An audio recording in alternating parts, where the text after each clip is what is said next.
2, you can only give someone that has been on your friends list for at least 2 days. And I mean, you know, what's more fun than sending a gift? This is actually me sending a gift to my friend Callie North. And they just, there you go, happy holidays. There it is. So if it takes 2 days, that means at Monster D Face now. So like in 2 days, because I get back. What's Sunday, right? So 2 days. Yeah. And then you can send me everything you want. Yeah. It's, you know. Well, also keep in mind you can only send what's in the shop currently. So I can't just like open up a list of things and say like, hey, that one thing you've always wanted, click. Unless it's in the shop and you get really lucky. That'd be pretty broken. I don't want to see like 100 gingerbreads running around. Dude, I don't have it either, man. Come on. I kind of like the fact that when I see like a real OG, like kind of like a renegade or something like that, like, okay, this guy's been playing the game for a while. Maybe I should be like a little careful. See, because you know what happened with the Skull Trooper, you know, those guys are everywhere now. It's kind of like in the past, you have to be real, you know, scared. Yeah, real scared. I mean, I still rock Renegade every now and again. Okay. I just feel like, but it's one of those things, man. When you bust out the Renegade, it's like, people say, it was like running like Red Knight in Season 3. People be like, whoa, whoa, whoa. Kill this player. Yeah, get him. Yeah. But, you know, that's why I'll do that. What's your favorite skin? Do you have a favorite skin?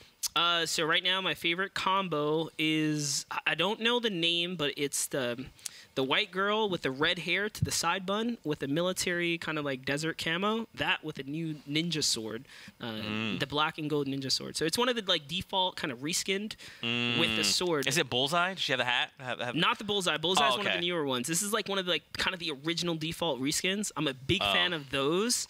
But with like the new sword, like I love this season. I think 6 we sword. talked about this. You like simpler and clean, like looking skins. I like the basic looking skins, especially the default reskins, and then the Brainiac. That one I know by heart with the name because it's one of the few male skins that I really enjoy as well. So like Brainiac is another like you can say like you know the Jonesy default reskin, right? But yeah, Brainiac and that girl. I gotta get her name. So I'm gonna start gifting you cool skins that are not defaults. That I'll never play with.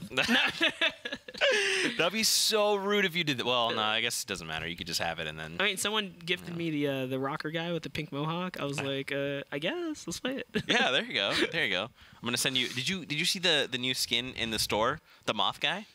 Yeah. Did you see the lamp? I saw it from my phone, and my first tweet was, "It's whenever I travel, they drop fire. Like, what's going on?" Bando. Yeah. So it's the lamp. If you guys haven't, if you've seen this in the store, and you're like, I don't know. I'm gonna tell you this. At least the lamp is worth it because when you swing the lamp, little moths come out. Yeah, I saw. They're constantly falling. It's adorable. I'm sorry, I just had to have that. I mean, the skins are only getting more and more extravagant, and it's hard to keep up. You know, like we talked about the new exclusive, right? It's like impossibly hard to get, like, and or you just gotta go buy it.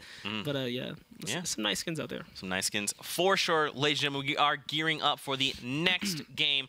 Thank you guys for your patience. We appreciate you guys so much, and as always, stay incredible. You're glowing. Did you just get you got a victory out? We know I see you. We know you I see you. And obviously, guys, don't forget to use the hashtag Winter Royale. Let us know your thoughts. Send in your predictions, maybe in your favorite moments. Talk about how, you know, monsters help you level up your game if you've never played Fortnite before in your life. I don't know where you've been if you haven't ever played Fortnite, but that's okay. We're going to help. We're going to level up together. We're going to do this together. All right? Yep. That's I'm excited. I just try to stay on top of, like, you know, helping the community just kind of level up their game sense. It's one of my niches, if you want to call it that. It's definitely a fun thing to do. It's kind of breaking down gameplay. I've actually learned quite a bit from you. Before the first time we casted, I was like, let me read up on Monster, and I like watched a bunch of your content. I was like, oh, there's like always things. I was like, oh, that's a really good point. One thing I'm gonna call you out. One thing was you taught me when you edit a wall. So you know people do edit a wall window. And then re-edit so that it's like you can see through it. It's you edit with the door, and then you don't have to double edit. Exactly. It's like one of those simple things. So when you're in a 1x1, especially in competitive, making a window to quick edit peak, you're very vulnerable. Like regardless of how fast you are, you make a window. If someone is just so happen to be that incredible and hit you through that little opportunity, you're gonna get punished for it. Right. It's that you make a door, you still get the transparent edit through the wall. And, you know, the door is closed, right? So you're safe. It's just the little things like that I try and tweak to really just elevate you to the next game, right? To the next level. And as a good player, when you spot other small things, when you're going against other good players, you can tell, like, oh, he's doing this kind of little technique, but it will definitely give you insight to how good that player is. Right. And or vice versa, right? It's like a respect, like a nod. If I see someone use a door, let's say hypothetically, just exit out of a box, like I'm like, all right, this guy is clearly not good or made a mistake, right? Like everyone makes like little 3, box triangles to exit out. If you're making doorways to walk out, I clearly can tell like you're probably a little bit inexperienced or a mistake was made. So I can also tell that maybe I have the pressure on you, right? Making you kind of fumble. There you go. So if you guys are new to Fortnite, you'd like to learn things, hit up Monster D-Face. He's got content all the time. Do it. I'm telling you, you won't regret it. But yeah, man, we're gearing up, getting ready. Players are, man, it's just people are trying to get on board the battle bus. We're supposed to be like a single file line. People are just not respecting the rules. I know who you are. I'm not going to call you out on stream, but I know who you are. Yep, and for all you guys like tuning in, maybe a little late, what's going on right now is we are playing a solo tourney. Yeah. This is the 100, or you should say 200 best players from the European region that managed to qualify through the public rounds. They made it all the way through. We already seen 50 people qualify. This is going to be the last 100 set. A lot riding on here. I think also, like if we even look at previous times, like TwitchCon, a good example of that is the people that go second or like that second heat are usually the most passive. I don't know if it's the nerves from watching everything that kind of goes on. They kind of overanalyze or maybe change their game plan a little too much. And it ends up backfiring. We saw it in TwitchCon, especially Heat 4. I had the pleasure of casting that one as well. It was the most passive set of games we've seen. So I'm kind of interested if we see that trend today in the European scene, then I'm almost certain that if you are going second, it's probably something to do with pressure people are having a tough time with. That's fair. Like you have Heat 1, everyone's setting kind of the bar. Yeah, they're kind of going big, making plays, and you're like, oh, I have to live up to that now, and then that might affect your gameplay a little bit. That's pretty fair. That's pretty fair. I mean, you could just be like Zexro and just be like, I'm just gonna eliminate everybody. I'm just gonna play in everything. I'm just gonna, or Issa is like, I'm just gonna pop everyone, so it doesn't matter. Yeah, Issa definitely has some highlights, some good ones. But, ladies and gentlemen, I'm getting word. We are just gonna have to take a short break, but don't worry. When we get back, we'll have Fortnite action heading your way. So stay tuned.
got some haters over here. We got some haters over there. We got us people in the middle acting like we just don't care. Get on your feet, get up out your seat. Everybody here, get up. Hands in the air, get up out your chair. Everybody here, get up. Get up, get up, get up, get up. Everybody here, get up. Get up, get up, get up, get up. Let me see you all get up. Don't make me come over there. Tell you through the ropes just like Ric Flair. I'll be forced to erase that look on your face. I'm gonna get you out your seat, I swear. Come catch the feeling, run like you're stealing. Look around now, you got nothing to fear in. Take a second, catch your breath to see if it's safe and stop. We got some haters over here. We got some haters over there. We got us people in the middle acting like we just don't care. Get on your feet, get up out your seat. Everybody here, get up.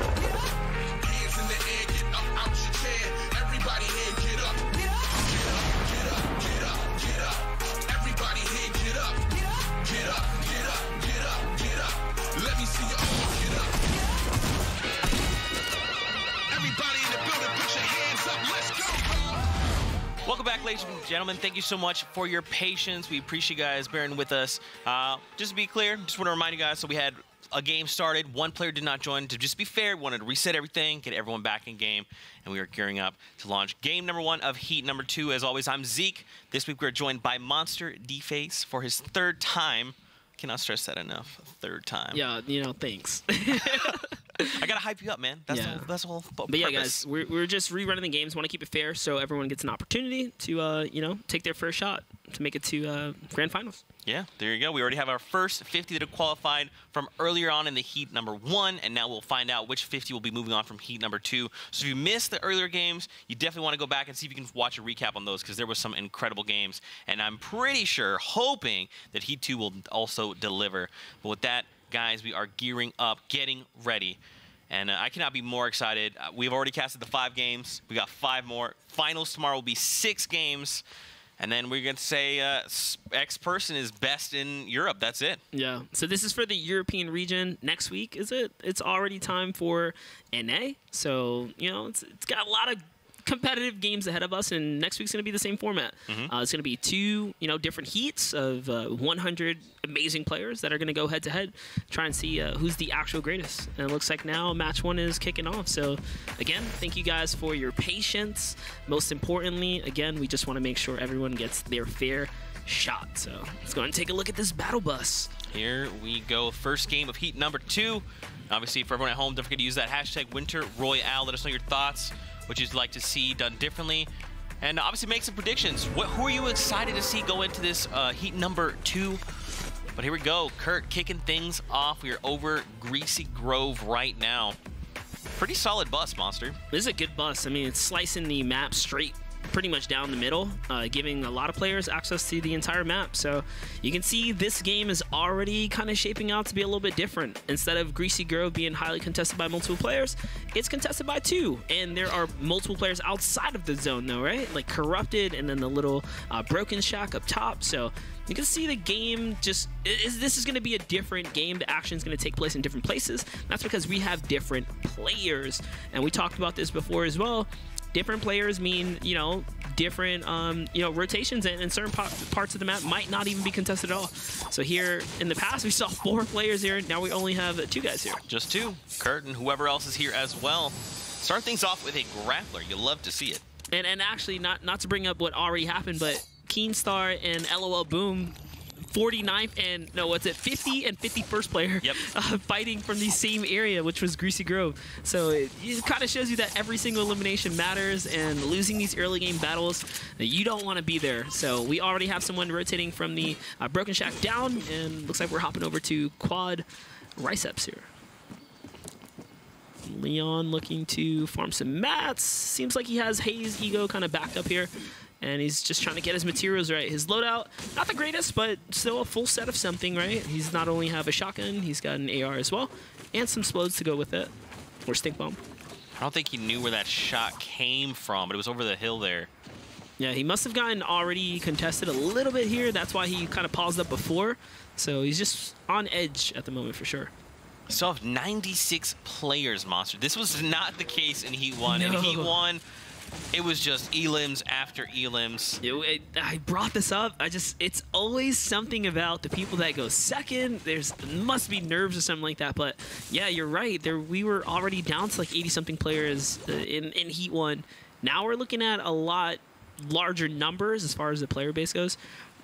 It also could be just because that little hiccup in the first game. Maybe people already kind of got a taste of what could potentially happen. So the cautions are high for people that got eliminated last time. Now over to Mistake, who takes a gigantic chunk of health. Ooh, definitely has to get out of there. Not a bad play, but if he gets chipped one time in the sky here, he's going to go down. And that's exactly what the player decides to do. Instead of going for the riff, he's trying to land his shot. He's got a scar. Sounds like he doesn't make the shot. Lucky him. Mistake gets away for the mistakes he had made. There you go. There's going to be 2 chests, so hopefully he can get some kind of heals. That's not heals, but hey, extra grenades. What about now? Well, I'll have to find out in just a little bit. But over to Junction, where Mexi and Kilos are here as well. Get a load of that loadout. Hand cannon and the burst rifle. This is a pretty tough one to pull off big plays. Both of them are extremely accurate based weapons. You have to be super on point with your shot. If you don't, you're going to get punished pretty hard, especially with the burst and or hand cannon. So he's trying to keep his distance here. He definitely cannot dive bomb with this loadout. He's got to be very careful. Ooh, Mexi trying to close in. That's a miss. 2. So Mexi definitely knows that if he pushes, it's going to be, not good for him, basically, because the hand cannon is one of those weapons that can, make or break your push, being that it can just one-shot wooden structures. And there it is. He refortifies that, so this player Keolis kind of gives him a little too much room. And you can see Mexi's being super cautious. He wants these builds to kind of finish out so he can decide where and how exactly he wants to make this push. It's a little bit of a sneaky kind of like counter rotate there, going down, trying to see if he finds opportunity. Doesn't quite have one just yet. Kio's out, though. He just hugs that wall there. Keep in mind, there's a player just in their northeast that heard all this action and is looking to join the fray. Back over to Heat. Hayes, though. Hayes does get the shotgun shot and the edit play right there. And it looks like Junction. So it's not every day you actually even see zone here. So not only is the zone here, but there's 3 players. So someone or multiple players are about to get taken out sometime soon. I'm not sure if Mexi realized that that was a base built by another enemy. Ooh, picks up the dynamite. So you actually talked about this in Heat 1. Dynamite's actually more of like a utility explode. Yeah, definitely, because it doesn't quite have the explosion, damage and pierce through like the C4 had. Let's say the C4 in the past was like dynamite plus grenade in one, right? Like it was able to not only just destroy structures, but it was able to pierce damage. Dynamite, not really like that, because the slow time it takes to kind of cook and then destroy stuff. But now over to Skies. That was a great shot right there. I think that was about 73 damage, so that was definitely most, if not all, of the shield there. This player is now down to just a little bit of HP and no shields. He does have control of these planks here, so he can make the quick edits. It seems like he's kind of hesitant to dive in. You want to be careful because, of course, you have trap plays that can be made and stuff. And as well with the shotgun updates, it's possible to be one pumped. It's totally possible to get one pump depending on what that guy's loadout is as well. Here, let's check out this replay of Caxi here. There he is. Shotgun plays. And are back with Skies. So yeah, man, I mean, obviously with the shotgun changes that were recently made, we're seeing players, fall back on this weapon a lot, and it's going to reward players who can land shots. Yep, definitely. And right there, he's actually talking about rewarding shots. That was 74 damage done. He has a heavy shotgun inside of the Salty House. And something about these low ground warriors, if you know how to play it, you can turn the game around really quickly as far as positioning goes. Like right there, just shooting out ramps, right? Using that AR to kind of reset things. He does have a grappler. That was a great play, just kind of taking the high ground. Now it's his here. He's got a ton of mats. How did he get this many mats? You would think being pinned down like this, he wouldn't have that much, but it's actually sitting pretty good here.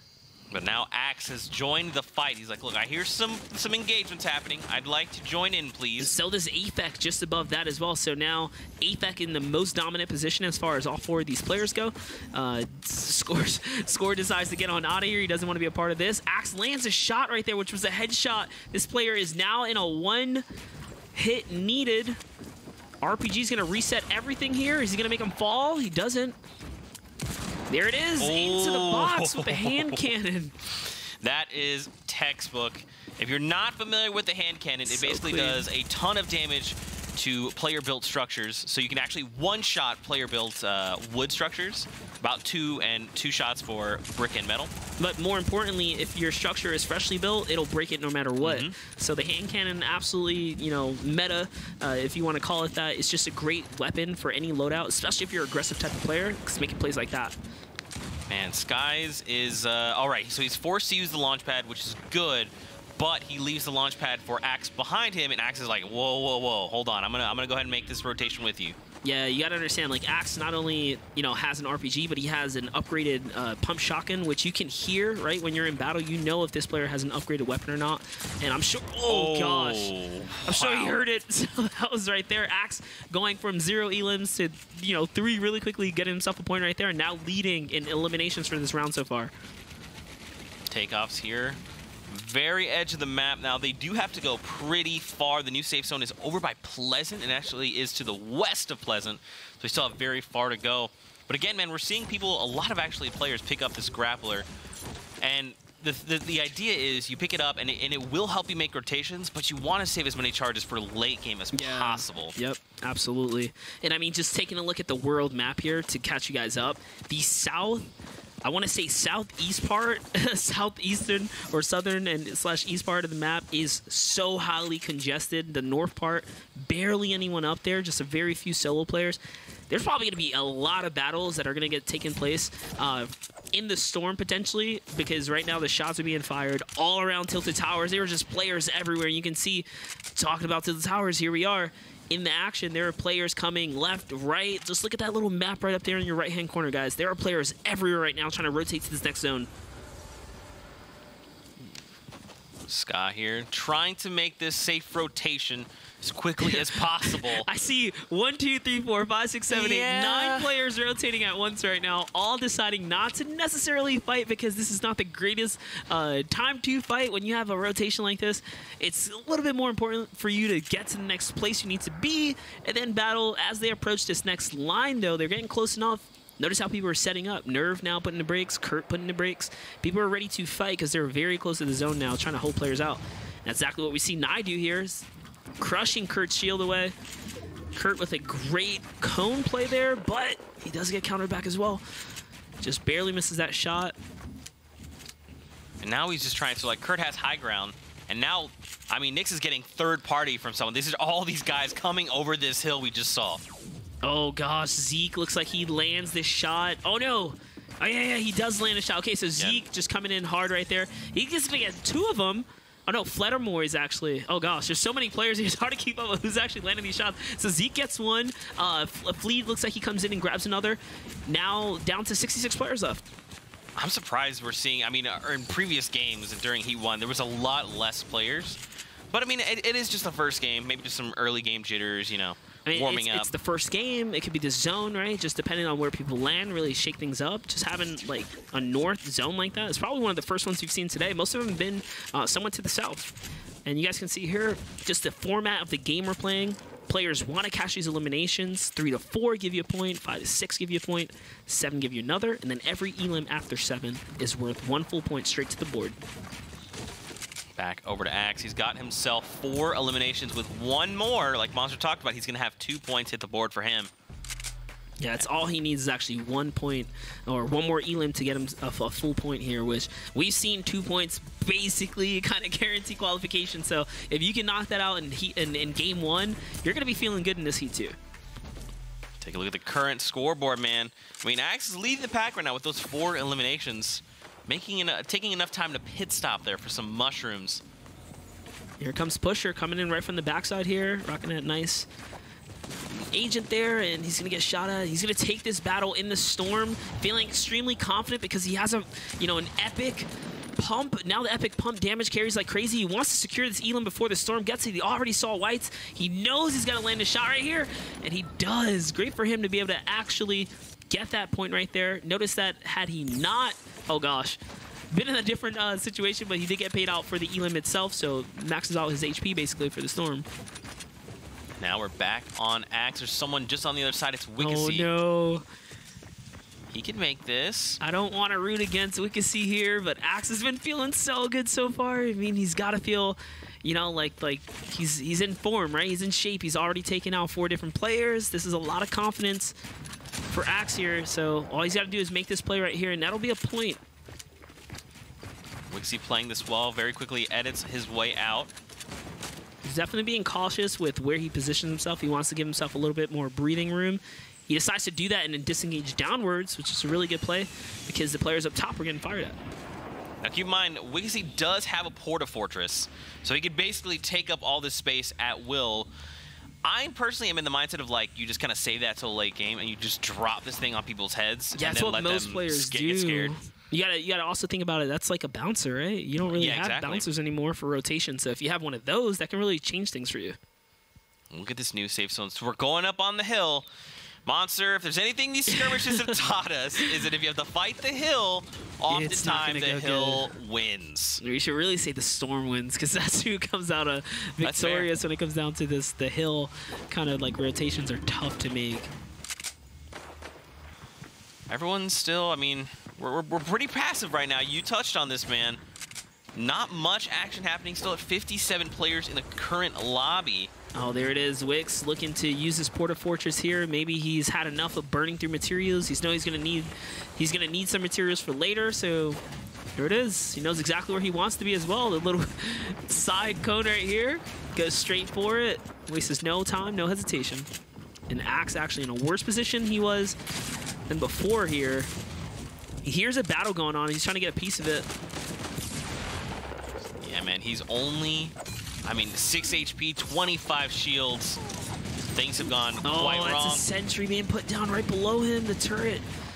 If he edits this roof, all he's got to do is dive on this guy. I mean, oh, it's Ares. Ares, yeah, we talked about Ares earlier today, just being one of those players. And oh no, he gets taken out by Raclet. That's gonna give him his not only first elim, but some shield to go now. So he went from having no shield to now being like just about 140s. Very comfortable position. Axe has lost all of his. Yeah. This is rough. You got to think, if you're Axe, you're probably like, man, I should have just jumped on that, because I potentially could have gotten more out of that. Yeah, mistakes are definitely made, and opportunities are missed for sure when it comes down to diving on this player. When you're on a turret, you're vulnerable. And I mean, he owns all of these planks here. He could have actually made the push. And Skyfield not making a sound, trying to, you know, pretty much go low-key here to see if he can snag himself an opportunity. So now what do you do if you're Axe, right? In this situation, you're really low on HP. Well, he's got zone. That's one. And there it is. He's gone to poison. No. Stink bomb is so good, especially for endgame. You see people kind of like boxed out. It's a hit or miss, right? A lot of players are typically down in HP. If you guys didn't know, if you're watching, like, what just happened, well, stink bombs do damage directly to your health bar. So even if you have shield, it's going to pierce right through that. And that's what we saw. Yeah, you're more likely to have low HP if you're hugging the storm line, right? Because where did you come out from? The storm. So pretty good judgment call there. Stink bomb comes out. This kind of wraps up Axe. Unfortunately, he's not going to get that, you know, extra elim for the point, but he's somewhat stepped himself, you know, a lot closer to qualifying this week. I mean, look at this, man. Look at the congestion already within the circle. And you got to think, these guys have already set up shop, so everyone else on these outskirts need to try and make their way in through this near side. Yeah, not only that, like, Pusher just exercising game sense here, right? Like, not building a back panel, not really building much at all. He's just kind of conserving, taking a look. He's feeling pretty confident, trying to see if there's a player behind him. He does get an eye on one. He's going for the snipe here. So if you get one cheeky shot off, is all he's going to need, and that's one. All shield gone on that player. He's got to be feeling a push that, but knowing that the player's in a storm, it's a tough call to make. Definitely not worth. I think someone else actually snagged that one right from under him, so that's going to be a rip. See, now he's gone. Now he's put in this awkward situation where he's just trying to secure these elims. He's hitting shots, though. That was another sniper shot on the player just before he takes off with the grapple. I mean, these shots matter. These allow you to rotate freely because those players can't, you know, just stop and backfire, right? They have to, you know, pause the heal and stuff. So every big shot you can land, it's a, you know, potential better position for you to be in. I bet he's going to go for this snipe too right here. The player peeking out that 1x1. I guess he decides it's more important to just get to the zone. He surveys the land and goes, Yeah, he's just looking around. You know, there's a lot of people here. He's one of the higher players up now, though. Not a lot of players are, you know, in the sky here. He's about 3 layers up. I think the highest person is probably 4 or 5 to his right-hand side. Now, look, we have to go down south in this next circle, hugging that mountain, and even over it in some capacity. Yeah, I'm all for zones that kind of take you through the valley, but not directly over, because those are the hardest one. Ego here, just shy of 1 point, or his second point, really. All he needs to do is get this 5th elimination. There's a lot of players alive, 30-something players for this heavy rotation. Only 3 players already closest to the next zone. Everyone else has to contest one another. Look how many people there still are. 35 in the current lobby. And this is like in its own game right here. This is a game within a game. Playing these close quarter 1x1 kind of rotation plays, it is very, very intense, to say the least. You hear footsteps everywhere. It's virtually impossible to kind of track every single player. I don't know how the best players do it, but they manage to pull it off every single time consistently. And it's like plays like this. Ego just timing who he wants to fight, when he wants to fight. He does have that slurp, gonna roll that. So you're gonna see his shield start to tick up. See, so notice he kind of put a pause on the push, but to wait for players like this to come out of their little hiding spots. Oh, he gets cracked immediately. Down to 35, but it's okay. Slurp is still running. There's a campfire just going off right there to his left hand, to his right hand side. He doesn't know what he wants to do about it. He decides to kind of leave it there. If I'm him, I throw my stinker while I'm alive and see if it can, you know, just kind of get you a little something. I mean, we saw that happen earlier. Jeez, praising Zeke earlier. He is sitting in a very good position, the highest on the map right now. We've seen what players can do once they're up this high. He is just one elim short. Finding himself a point. So close. We're now in top 25. Don't forget, if you place 10th, you get a point. And look at this. He is looking to break the plank that's holding up this player in a 1x1. Instead of targeting the actual player, putting his resources to bring everything down. Nice RPG play. Again, Kaizen just trying to look to give himself a little breathing room here and pretty much make him feel a lot more comfortable so players aren't so close to him. He can hopefully look to dominate this high ground. Here we go, Monsters. Circle is moving now. We're currently in the 6th circle. This is where things get very chaotic very quickly. Now Kaizen's just trying to navigate this as quickly as he can. He's just in an air base right now. These guys got to come down just a little bit. It's going to be kind of scary getting this high up.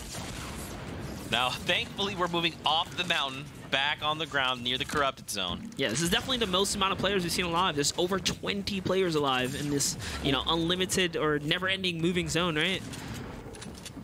Kaizen tries to land the shot there, but didn't quite work out for him. Oh, someone just got eliminated right next to Kaizen. Zeke now looking to make his way down. He's kind of tailing Kaizen just a little bit. He's in the storm. He needs to get to safety. That was a good shot. He's got to complete that one. He does it. Manages to heal him back up. If he hadn't got that, he'd be at 10 HP right now.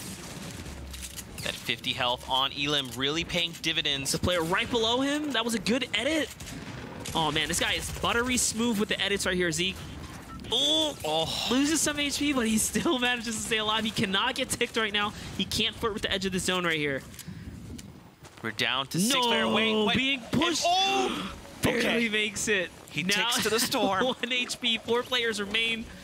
He cannot touch the zone. He's got to be extremely careful where he lands. I think he wants to touch down as soon as possible so he doesn't get shot from the players below him.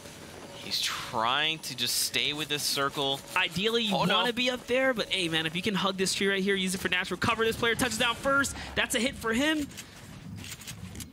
Not quite enough, though. Now, keep in mind, he does have 1 grappler charge. What a great campfire. All he needs is 1 player to go down here. Mind you, he gets a point, so...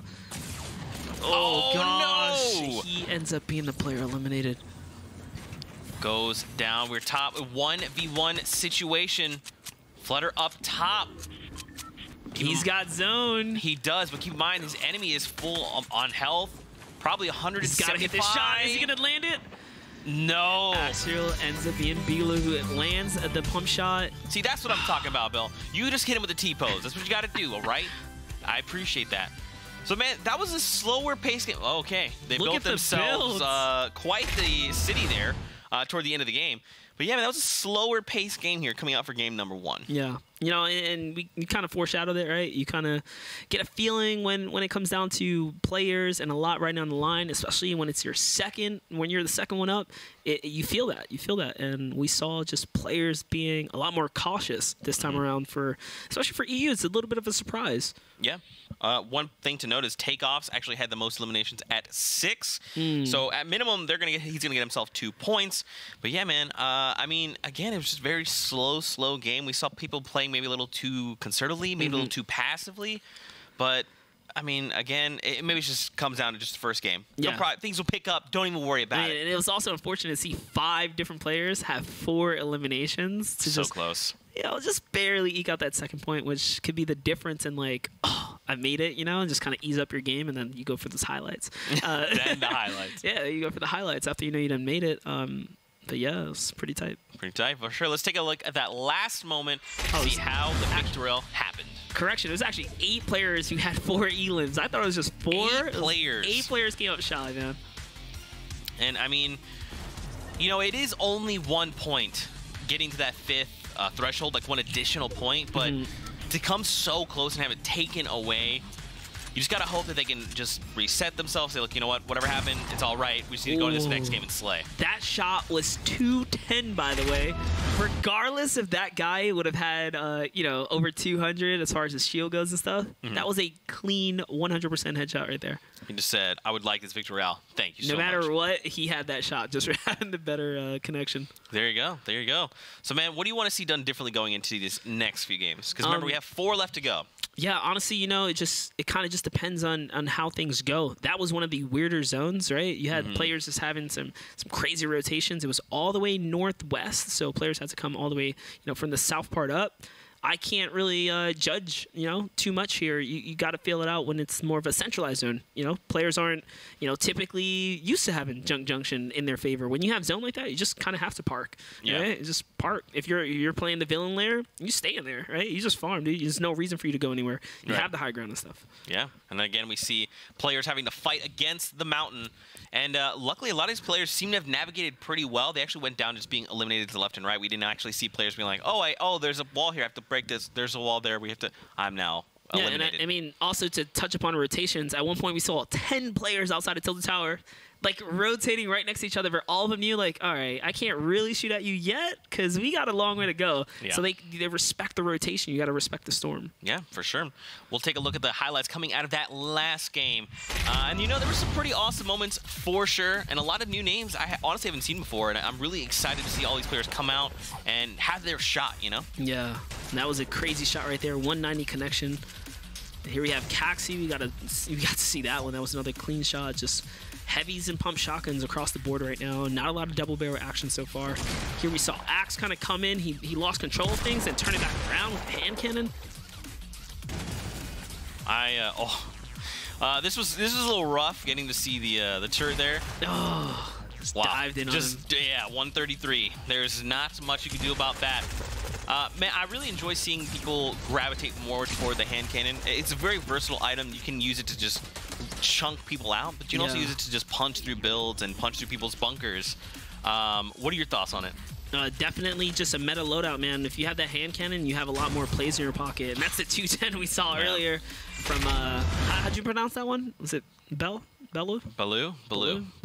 That's what I'm going to go with. And if I'm wrong, I'm so sorry. But Baloo is what it is I'm going to go with. But yeah, man, we're gearing up now for our second game of Heat number 2. We do have 4 left to play, don't forget. And then top 50 from this Heat as well as Heat 1 move on to finals tomorrow, where we'll be back to cast those as well. Which is pretty exciting. Probably going to be like some crazy highlights going on there, because we're talking, you know, hypothetically, the 100 best players from the EU region that have proven their worth to come out and pretty much grind their way this far. Also, don't forget, players are really fighting to hit top 50 because, you know, you're a winner, you know, if you qualify, basically. Yeah, that's right. We'll also take a look at the standings coming out of our first game of the day. Let's see where players stack up. So, Baloo with that. You know what? I think it's actually Bella EU. Baloo. Bella EU. All right. Oh, Bella EU. Either way, yeah, Bella EU. 4 points there, though, and then Takeoffs there with that 6 elims there, 3 points. Zeke right behind them with 3. That's weird to say. Nikoff in 4th, and then kill there in 5th. Now, don't forget, guys, again, it's top 50 that are moving on to tomorrow's finals. So this is only the first game. You know, we see just a handful of points, only 19 players with a point on the board.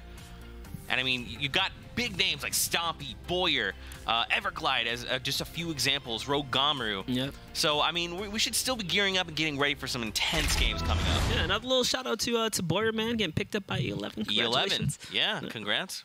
I mean, we saw that earlier. I was like, oh, wait, what? That's awesome. It's pretty cool. We had a whole conversation about that, so it's pretty sweet.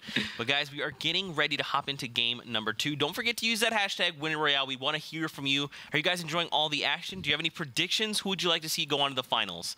But with that, we're gearing up. Anything you'd like to see done differently this time around? W key. Double barrel. I want to see some more double barrel. I like the double barrel, man. I kind of miss it. You know, when we saw the couple highlights, that gold double barrel of like Ghost Issa versus Warp at that one time. Yeah. I mean, yeah, Issa came out on top because he had the one pump, but it really could go either way. Just watching Warp kind of dominate with the double barrel is pretty sick. Yeah. Makes you miss it, you know. I mean, you know, it's pretty impressive. That's the thing is with its changes, it's shifted a little bit.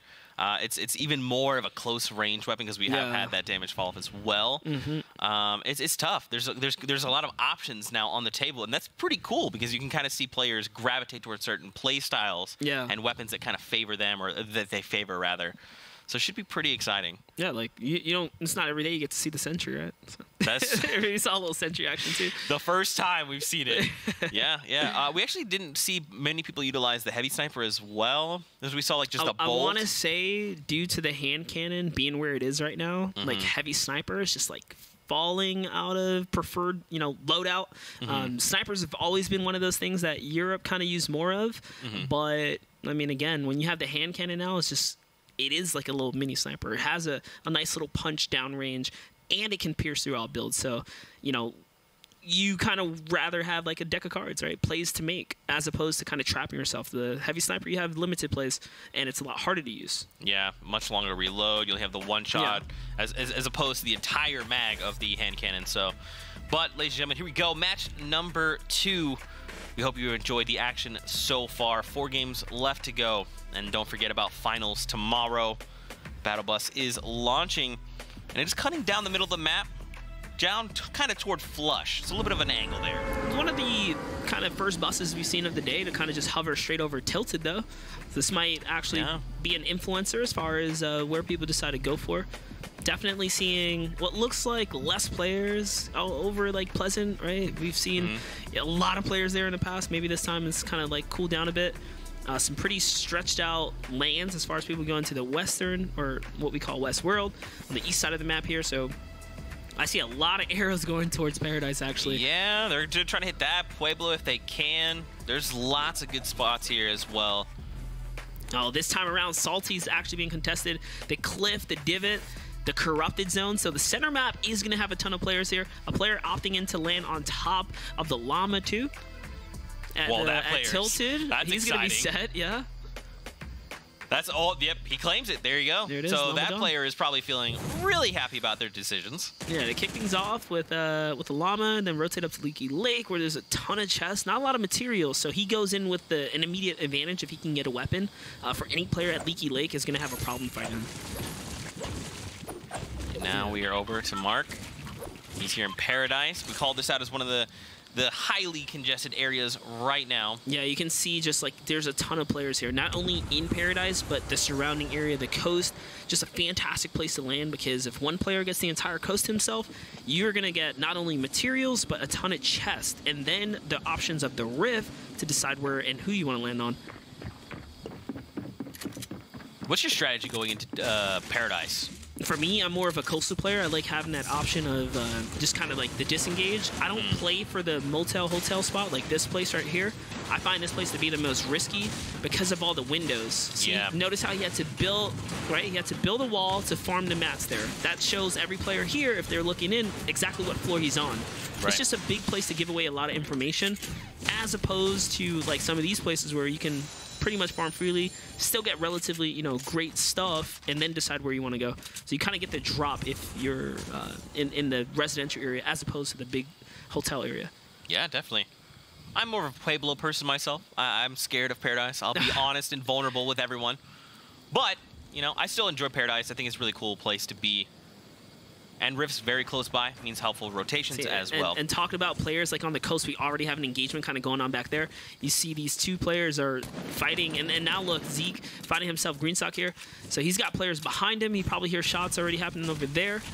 Then he's got players all inside. So you notice right there, he just kind of glanced backwards to see if that player was pushing in. Now jumping over to Flush Factory. Not every day you see multiple players here, but you have two players here as well. Nico and Golden J. Someone's got to go for the Elim here, though. This place is just not big enough for two people. It's really not. It's not. And I mean, they are currently in the safe zone. So this is where things get tricky for these players, right? You have Flush, which is not ideal for more than one person to land. You find an elimination here, and then it's like, okay, well, typically if the circle's far, you'd like make rotations. You can stop places along the way. But right now, everyone's going to kind of start coming in toward these people, right? I mean, honestly, you want zone no matter what, even if it makes your next rotation weird, because you can just take your time, and you kind of already know, like, all right, I shouldn't get eliminated first. But look at this engage right here. That's a good shot landed. Oh, boy. Oh, wow.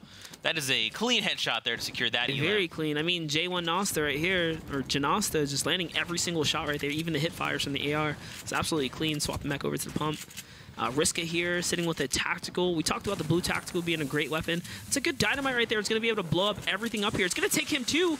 He's going to stay with it and go with the shot on the way down, but that was an interesting play. He kind of prepared for it. He knew the dynamite was going to take everything out, including himself. He readied up the shotgun, and he fired exactly, you know, where he thought the player would be when the dynamite exploded, because the walls were going to be gone. It was actually really good. Yeah, all right. All right. Now over to Core Gaming, who finds an elimination there on Caxi. That was too clean. Just kind of bullied his way through the one by one. And, just a quick pickup on the way out. It was such a clean fight. You know, it's kind of how, you know, ideally you want your fights to go, right? Kind of like a public game. Just get in there and get out. Ooh, 12-year-old kid here. He's getting beamed. He's not very happy. Looks like he's chilling right over Greensock. Greensock looking to opt in to farm some mats. He's definitely not too good on his materials at the moment. Yeah, the 40% farm increase is going to change this, right? So it's not like, oh my gosh, I have no mats. I have to worry. It's like, oh, well, just spend a little bit of time farming, you'll be all right. But right, each of these will give at least 2 builds worth, or 1.5, which is, you know, better than getting half a build worth, right? He's effectively getting just about 2 times as much. And still, man, not much action going on. I mean, players aren't really engaging each other that much. I mean, to be fair, we are down to 70 players, so there has been a lot of action. It's just kind of like, you know, just here and there. Players are definitely going down faster this game than the previous one. And your boy Zeke still alive up in there. Yeah. Hey. Jumping over to Ace. He's got the little battle bus. Little balloon battle I think that's bus. the first time we've seen that backpack as far as it's so good in these comp games go. So now, down below is Sensi Gaming. And Ace, I mean, Ace definitely won this trade. He's feeling really good about this. But now he's just trying to locate where Sensi is. Because, I mean, this is a gigantic structure they've built now. I mean, Sensi's not in a, like, terrible position. He still has some materials. He's got minis, so he can go for a little bit of a build-off. But if he can't get this first shot, it's not going to go well. If he allows Ace to continue the aggression, he's probably going to lose this battle. Heavy and double barrel. Take a look at this replay coming out of Claymore. Here finds a limb there with 60 to the face. Right in Greasy, and looks like Zeke and 12-0 get into engagement. That was 74 shot with the rifle. Zeke just destroyed that player right there. It's his first Elim. Man, other Zeke's a bully. But now, so what's interesting, he didn't opt to go for the loot right away because he heard someone building, disengages, all right, so high this ground. guy, Zeke, I'm convinced is actually insane at the game. Just fantastic usage of just side jumping, right, and being effective and landing these little flashy kind of high ground retakes right here. Also utilizing the cone properly, but the player he's fighting against, Axe, is smart Axe. too. Yeah, look, that's a dynamite right there. We talked about how it can reset builds, and that's going to give him a little bit of HP advantage right there.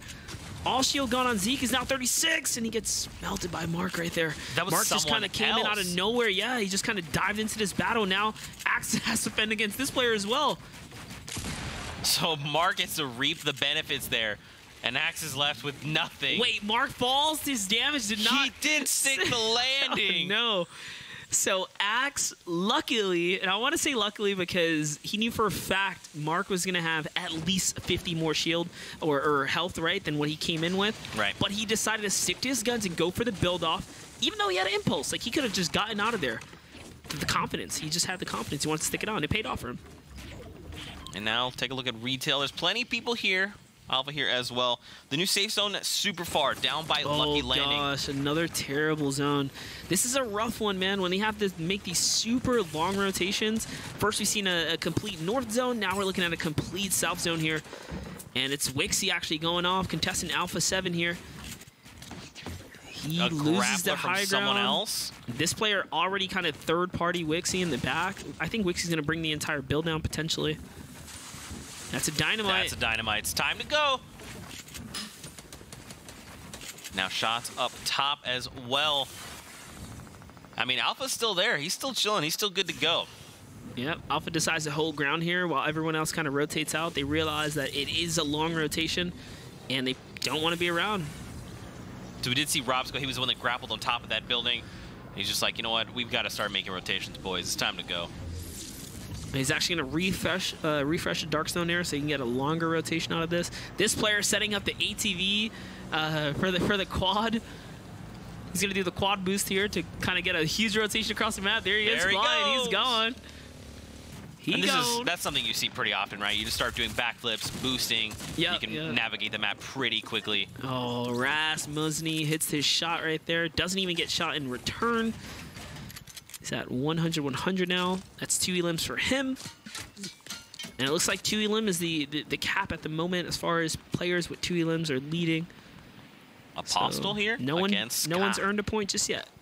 Yeah, I mean, we're still seeing plenty of 2s and even 1s across the board, so there are a wide variety of eliminations happening, but it's across multiple players. Yeah, I mean, more players have been eliminated this game than in the previous one, but again, it's spread out like you said. No one's earned a point this game yet. Players are coming out. Apostle trying to get a little bit of peak action going right now. Oh, it's very close. Swap the AR. He's got to hit this shot. He does. Nice. That's going to take him from 10 HP up to 50. Is it going to be enough to make this rotation? Possibly. I mean, he can hit the corrupted zone and pretty much bounce his way across. Apostle's actually going to get the first point right there with the 3 eliminations. But now he's fighting the storm. Yeah, this is the play to make right here. He's got to go for this kill, actually. If I'm him, I go for the elim. He does. He just jumps right into it.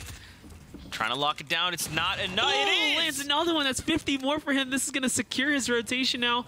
That's the difference. Finds a slurp and a campfire. Apostle making this situation working for him. Incredible. Just one decision right there, right? He says, oh, I hear something up this hill. You know what? My back's against the wall. I got to go for it. He puts all of his marbles in one basket and makes the play, pays it off right there. And that's just that difference, right? That extra 50 health on elim. And this is, to me, why this makes this like the greatest mode for competitive. It just works. The players love it. I love it. Community loves it. Pow! That's right. It's good.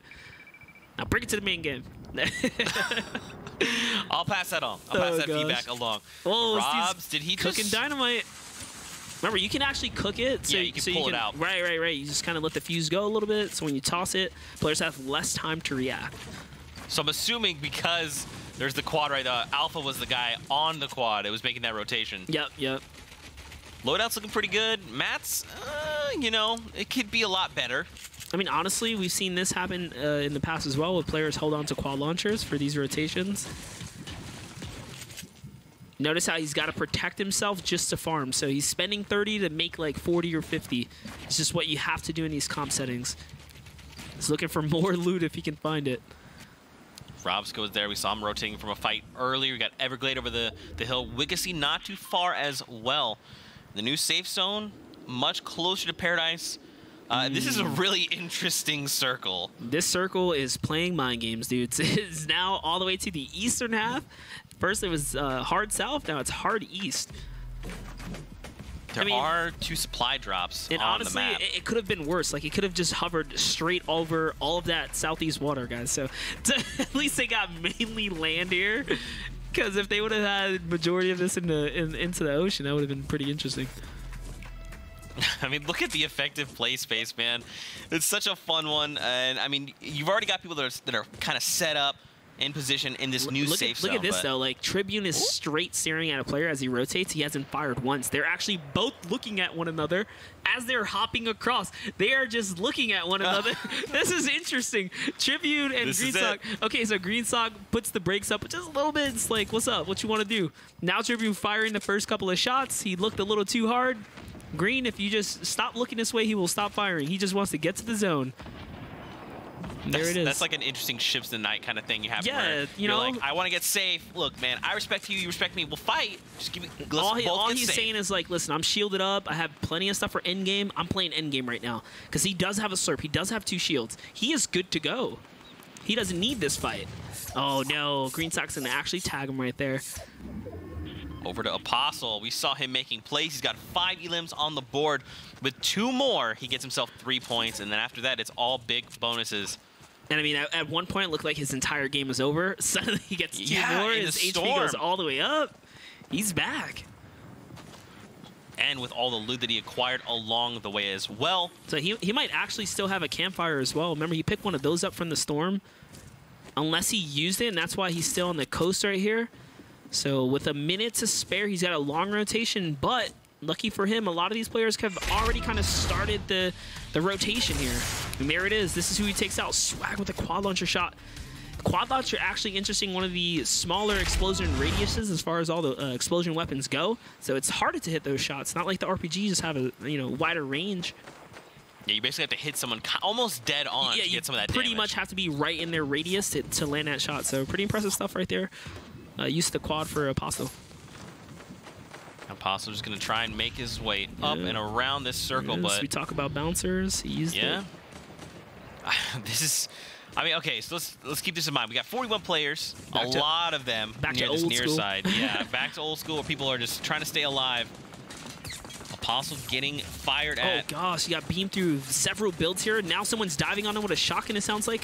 SMGs are out. There it is. He couldn't fend them all off. And Apostle still has to be happy with how this game kind of turned out. He still had, like, a little stroke of luck, if you think about it, to land himself on a fight and get both elims. I mean, yeah, he made that whole entire situation work. And, I mean, 2 points, that could be enough to see him qualify. We'll have to see as things continue to unfold, but...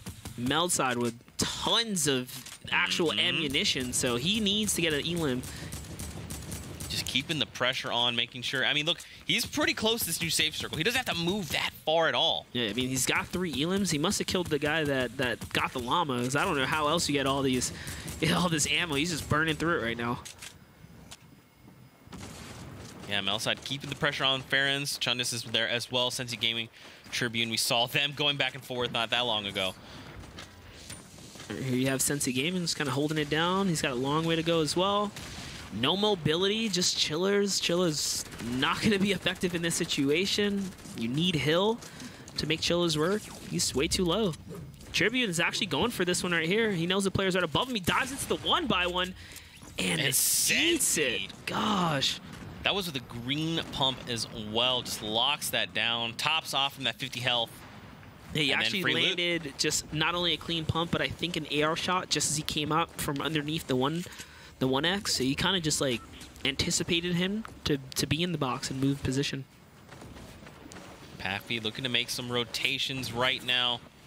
Gliding into a zone with this many players is one of the scariest things. There was someone right behind him on the right. He's underneath all these guys' builds. And it's really good that he's conserving mats there. You know, he's using other people's builds just to keep a little bit safe, and then puts a 1x1 up. Yep, he heard those footsteps and he decides to just kind of hold off for a second. And the loadout's not looking ideal, man. No, not much ammo. I mean, this is enough for about a skirmish, maybe 2 tops. I mean, Axe here somehow find himself with tons of materials and 2 launch pads. Axe is really, really good here. If I'm Axe, I use the pad. I get to high ground in this next rotation, this next zone. Land on something good and stay up there because the zone's going to start shifting soon and it's not going to stop. Yeah, he's got quite a few tools available to him, so keep an eye out on Axe. He can make rotations as he needs to. J1 Nasa, though, getting attacked right now, trying to make it into safety. He just barely makes it to this next zone right here. Someone gets beamed just outside. There's a player right up to his left-hand side, too. He hears that. He's just listening to all of it.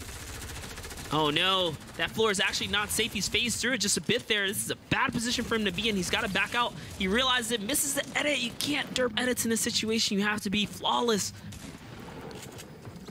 He did manage to keep himself alive. Beehive, though, does go down. Man, had Gallo just kind of committed right there, J1 would be gone from this game. Lucky for him, he manages to catch a break. And also lucky for him, it's only Storm Wave 5, so it's not moving yet. That's going to give him a small opportunity to heal up, a much-needed opportunity. Circle's going to start moving, Monster. And then this is north, just past the city here, just a little bit near Fatal, kind of toward the cornfields. Look, J1 turns it all around, dude. He went from low ground to high ground. The player was on his tail. He realized that. He's trying to turn it around now. Oh, no. Put a little too much focus there. Nice pick for Everglide. We've got 22 players left. We've seen a little bit of Ace. The Ace rocking a stylish outfit. He's going to get beamed from the side here. There it is. Launch pad's going off. I'm assuming that's one of the pads that the player before had, right? It's just being recycled now.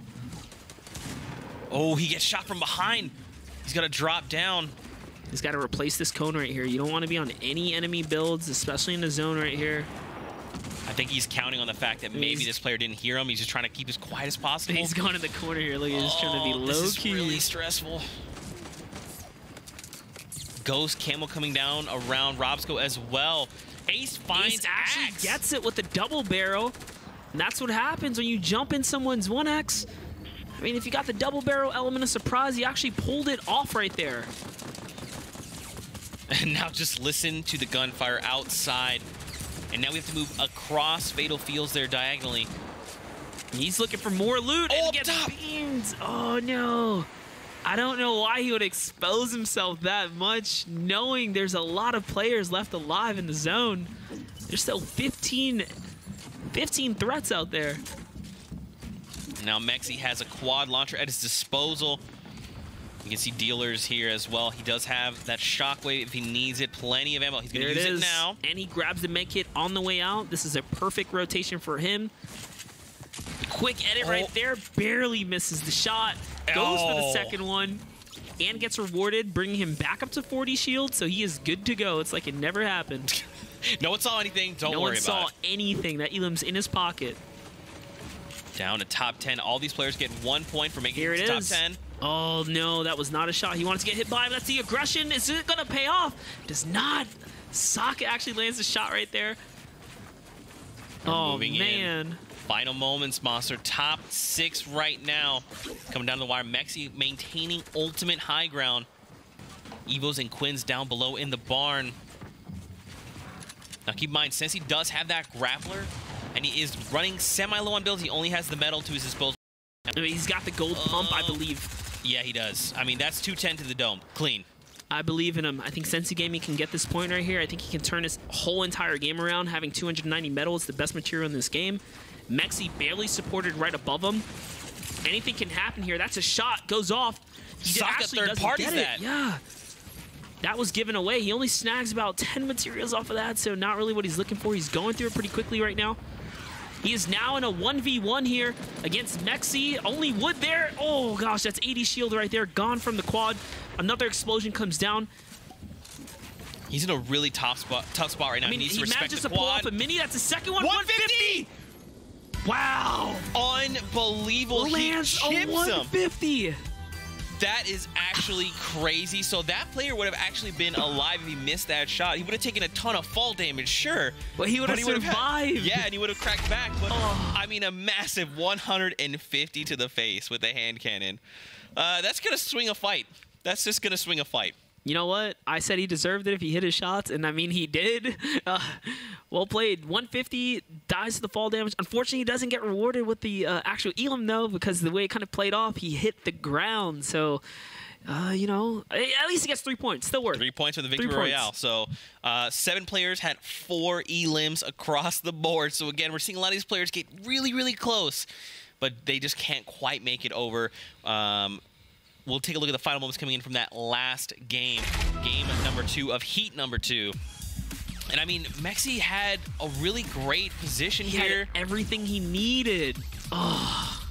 Do you think maybe he just got a little too confident? I mean, you have to, right? You land the quad launcher shot. You can't blame him. Right here, this game's yours. It was it a hand cannon headshot 150 actually? Yes. Oh my gosh, it gets Yes. the story That's why it's 150. thickens, all right? The plot thickens here. It was actually the hand cannon that how do you hit that shot? How do you flick that, right? That's actually insane. That's an incredible shot to hit someone falling down from the high ground like that with a hand cannon. That's a very hard shot to bet. And Bloom is on his side, so it's Yeah. huge. Wow, that worked out in his favor. That is going to be a victory royale. That was a more fun game to watch overall. So people are starting to get warmed up, coming out of their shell a little more, getting a little more aggressive, and I think that's what we like to see. Yeah. And I mean, in this case, it works for them. Yeah, we saw Jay Wanasta, and he made it all the way to endgame as well. He was putting up a good show here, earned himself a point this game as well. There goes Zeke. We saw Zeke putting in work this game. A lot of players. Again, we talk So about weird. new names, right? Just like coming up. Why is there another Zeke out there? What's going on in the world? Man, Apostle, this guy, this huge engagement right here. He's got to walk over this hill. That was nuts. Almost makes it in the that's late what game. happened here, too. It was Mark who comes in on an impulse play, then ends up falling to his own death. Apostle probably Right had the here. best story of all this time around. Nearly, right? Taking out this round and just manages to turn it around and one Elam. Oh, that was a nice edit there. That player was like, just completely turned around. They were like, I don't know what just happened. That was a great tack for over 100 HP, too. Good shot. Oh, the Yellow. nice swaps Oh, gosh. Oh, gosh. there. It's cool to see a Fatal Fields ending. We don't often get to see one. Yeah. I mean, last time we saw one, I forgot who. I think it was Mikolau. Someone was hiding in the in the trees for forever. Oh, you're talking about when we were Remember at TwitchCon. Yeah, the dude was sitting in the haystack for like forever. Yeah. Oh gosh. And then, yeah, that was a different time. That was a fun one. I think he ruined Rezuro's entire. I forgot who it was, but good times. It was good times for sure. Man, that last moment, though, 150 headshot. I'd love to know what was going through that player's mind, because like you hit them, you see the 150, and you're like, okay, sick, that was a headshot, and he's probably already thinking of like, what am I going to do next? He's still in the air. He jumped out of his seat, like for sure. He had to. You think so? You land a shot, player falls, you see Victor Royale come up, slow motion, everything's going down. You're like, wait, what just happened? I hit that. What just happened? Yeah, you know he is feeling it. Oh, man. I mean, 150. You'll love to see it. But with that, we're going to take a look at the standings coming out of our second game of the day. Let's take a look at where our players stacked up after game number 2. Saka there at the front with 4 points. Bella there with 4 as well. Takeoffs, Mexi, and Zeke there are your top 5 guys. Again, don't forget, it's top 50 from Heat 2 that are moving on to finals tomorrow. So definitely keep your eyes open. I mean, again, it only takes one really good game or a few small, consistent games to qualify. Definitely, and you see here like the 1-pointers. We saw how significant 1 point could be, right? These are pretty much what made a lot of players qualify in the previous. So every elim, every placement, and every point matters at this point. And all you got to do is really get one, and you have a fighting chance. Yeah, I mean, last game we saw 29 players with the 1 point. Now we see 34.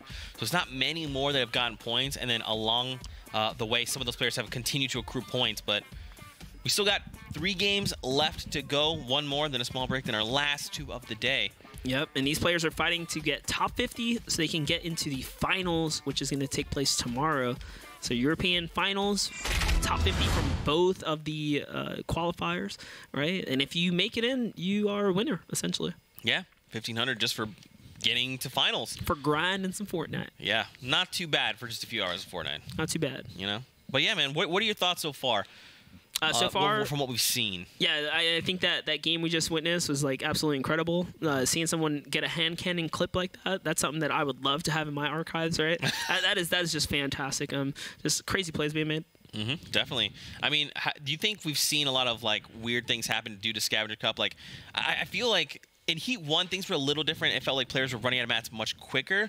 But so far, it's felt like a lot of people are being a little more mindful of their materials kind of going in to these final few circles. I mean, I want to say like game 2 just kind of went a little bit more standard as we would kind of hope to see. The bar being set from Heat 1, kind of like there were no slow games up until the end. Things kind of shifted a little bit. This one, kind of a reverse flip. They took off a little slow in game 1, but things are now starting to chop up. I think players are feeling comfortable again, and we're seeing them just kind of play it out. And not only that, we had a straight north zone and now just like a straight south zone. Yeah. That zone was kind of crazy, but they managed to make it work. Yeah, for sure. Definitely some awesome plays. But ladies and gentlemen, we're hopping into game number 3. So let's do this. Halfway through heat number 2. Let's see how things unfold in this game. Man, if anything, I just want to see. Let's just run game 2 back, but a little more. Let's just hold double key a little more. Not that much more, but more. I mean, I want to see some more of those quad launcher rotations or the quad vehicle. We saw someone kind of flying across the map at one point, and then he babysitted it for a little bit inside the fatal zone. So hey, listen, it helped. It worked for him. We didn't see it again, but I mean, it still helped to make that rotation. But now we are in. Who's this here? We have Yuju. No, Yuga. Yuga. Yuga. You should go land there. I'm sorry. I'll take that one back. I'll see myself out, guys. But here we go, man. New bus, not bad. I mean, I like this bus as long as this one's pretty fair. I mean, anyone that's going to like whaling and racetrack are gonna have a little bit of a tough stretch, but all in all, looks pretty good. Notice that not a lot of players are on the, I want to say like the western side as much anymore, like Greasy. Yeah. Valhalla uncontested, only one player there, one player in the villain lair as well. Snobby, looks like he's got Snobby to himself too. So Mexi being one of the first to get into engagement here. You don't want to be the first to go, but someone's got to be the first to go. And I mean, he lands some shots in Navy, but he also gets shot back in return. So this is a tough commitment to make here. Is he going to go for it? He decides to go for it, dives on it, misses so many shots, nearly gets taken out for it. Lucky for him, his opponent did not have the tactical ready, because if that shotgun would have been ready, it only needed one shot right there to connect. Yeah, that would have been a completely different story. But Mexi clutches it up, gets the first elimination there. All right, so here we have Toa Claptu versus Keolis. That's an 80. All he needs is one more shot. He lands it. That's a 60. Keoli's going to get himself his first elim. That's a 50. Free shield to start things off. A rift to go. And it's looking like he now has a pretty much fully loaded loadout. Nice start to the game for him. This is match 3 here, guys. Things are just kicking off. Westworld now, or the AKA Westworld for this location here in the bottom area of the map. Ono Kill, Kaizen, and Tux all looking to kind of contest this area. Loadout's looking good so far. Quad launcher and pump shotgun. I mean, he's fired off a couple shots, so something's already gone on here. I think someone's weak. Looks, I mean, it must not be the no? Yeah, it's Kaizen. Kaizen's actually been hit. He's kind of low right there. Yeah, Ono Kill is there. Just okay. Oh, Kaizen's in a bad situation now. Ono lands a shot on him. He's in the middle of 2 players. It's not where he wants to be. He's trying to go for the high ground here. He does have some dynamite. If he peeks one player wrong, it's only going to take one headshot and he's going to go down. He does have those the dynamites. You could just start chucking them and start leveling this entire area if he needs to. So Tux is actually looking to kind of find where that third player was, because he knows obviously where Kaizen's at. And him being so sneaky like this, if Ono pays just enough attention, he might be able to get him on this rotation here. Actually, Ono decides that, hey, Porta Fortress is a little too strong for me right here. It's a lot of high ground. I'm not going to, use these mats, and he backs out. Just disengages completely. Yeah, surprisingly, and Tux feels the same way. I guess he's like, you know what, just a little too much going on here. He's not comfortable. He wants to live to see another day, so Tux is going to keep going to get his loadout right. The hand cannon in the inventory. I wonder if this is going to change his mind. I'm actually surprised he doesn't pick up balloons here. Balloons are pretty effective when used to rotate properly. Axe had 2 elims and then gets taken out. Axe is so aggressive. Sucks to see him kind of go with just one more point, or one more elim needed for a point here. These stinks are great so far. This is a double barrel. He's looking to dive in here. This is what we want to see. Let's see what Army Diego has. Nikov down below, just trying to keep Diego out as best as he can. But, I mean, he's just keeping up the pressure. He wants to take this fight. Yeah, I mean, I like what he's doing outside of the fact he wasn't protecting himself. I mean, he's just making this player burn through materials. Notice that he only has 6 builds now after that little spree right there. And he's already taking control of the roof panel above him. He dives for the loot there. One shot's going to land and put him in super critical condition. I mean, it wasn't even that much Oh, no, he doesn't have the double barrel loaded, so he gets chunked. This is anyone's game. Oh, the tables have turned. Both players are now one shot. He's got to make this edit right here. I'm sure he owns that. His medal. Oh, he's choking. Oh, he's now going to go ahead and heal. Wait a second. Nikov, I think... He must have got beamed by Zeke right here. He had the open panel from the side. Zeke must have chipped him right there. That's very unfortunate for Diego to not get this. He does have an elimination. Yep. After working that hard, Zeke just kind of seen everything that was going on and snagged that one. J1 Nasta here. He's got Mark against the wall here. Now, the circle's just north of these guys. They don't have that too far to go. I mean, look at the loadout, though. He's got the Rift to go and a grappler to disengage. Oh, gosh. I mean, even despite being pinned down right there, Mark still turns the game around. Oh, no, but J1 manages to connect his shots where Mark misses after taking the high ground. He got a little too confident, dived in. Prisionero, TQ here. Let's see what's going to happen. Low ground warrior skills. Pump connects right there. Very nicely done. Leather is down there. Now over to Kerr, who just got beamed. Loadout's not looking great right now. Just a few mags in the AR, a few slugs as well. Oh, wow. Drops onto Beehive. Lands on Beehive. Beehive makes him eat it right there, really. And that brings Beehive to 97. So, mind you, Beehive was in a pretty rough situation prior to that. But just connecting with that purple, right, that epic pump shotgun, you have the damage. Beehive making the look of rotation now. He's like, I'm good. But I'd like to not fight anymore. Nosk actually connected with the legendary AR right there, so he's going to go for that one. Beehive's probably not going to make it out of here. Lodo takes down Caxi there.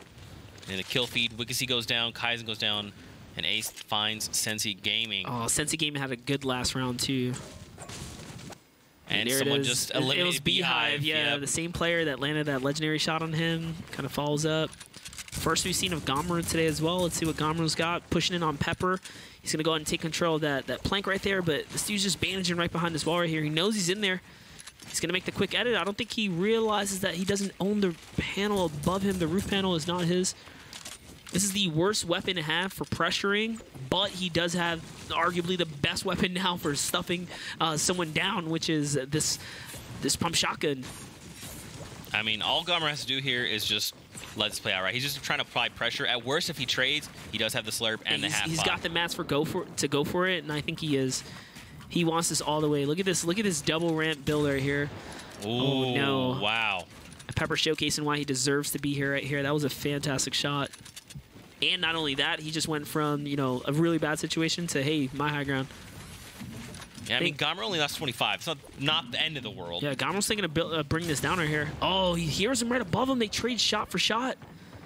Pepper now legit one shot away from being taken out. Gomeru has so much heals here, though. This is still in Gomeru's favor. Although he's burning a lot of materials, there it is. Pepper gets shot in the back here. It's even more of a reason for Gomeru to really turn up right now. That's what he's trying to do. Don't let this metal replenish. He's got to break it down. Gomer's just taking up, man. He's taking the slurp, so the longer this goes on, the more he's going to be topped off. I think Gomer's going to bring it down. I mean, that's what I would do. It's probably what he should do.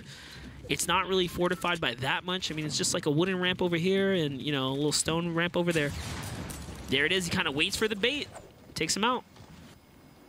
Now, that player didn't have too much, so... at best, he's going to get a little bit of ammo, maybe a few weapons, but... I mean, he gets replenished, right? HP-wise, then he gets, like, that 150 or so metal that was left over. Yeah, and that's a big factor, man. Not that too extra bad. 50. And I think he did have, a relatively close zone for his rotation, being that it's just shy of Wailing Woods. Claymore up top, Scram down below. There's a lot of loot sitting out in the open.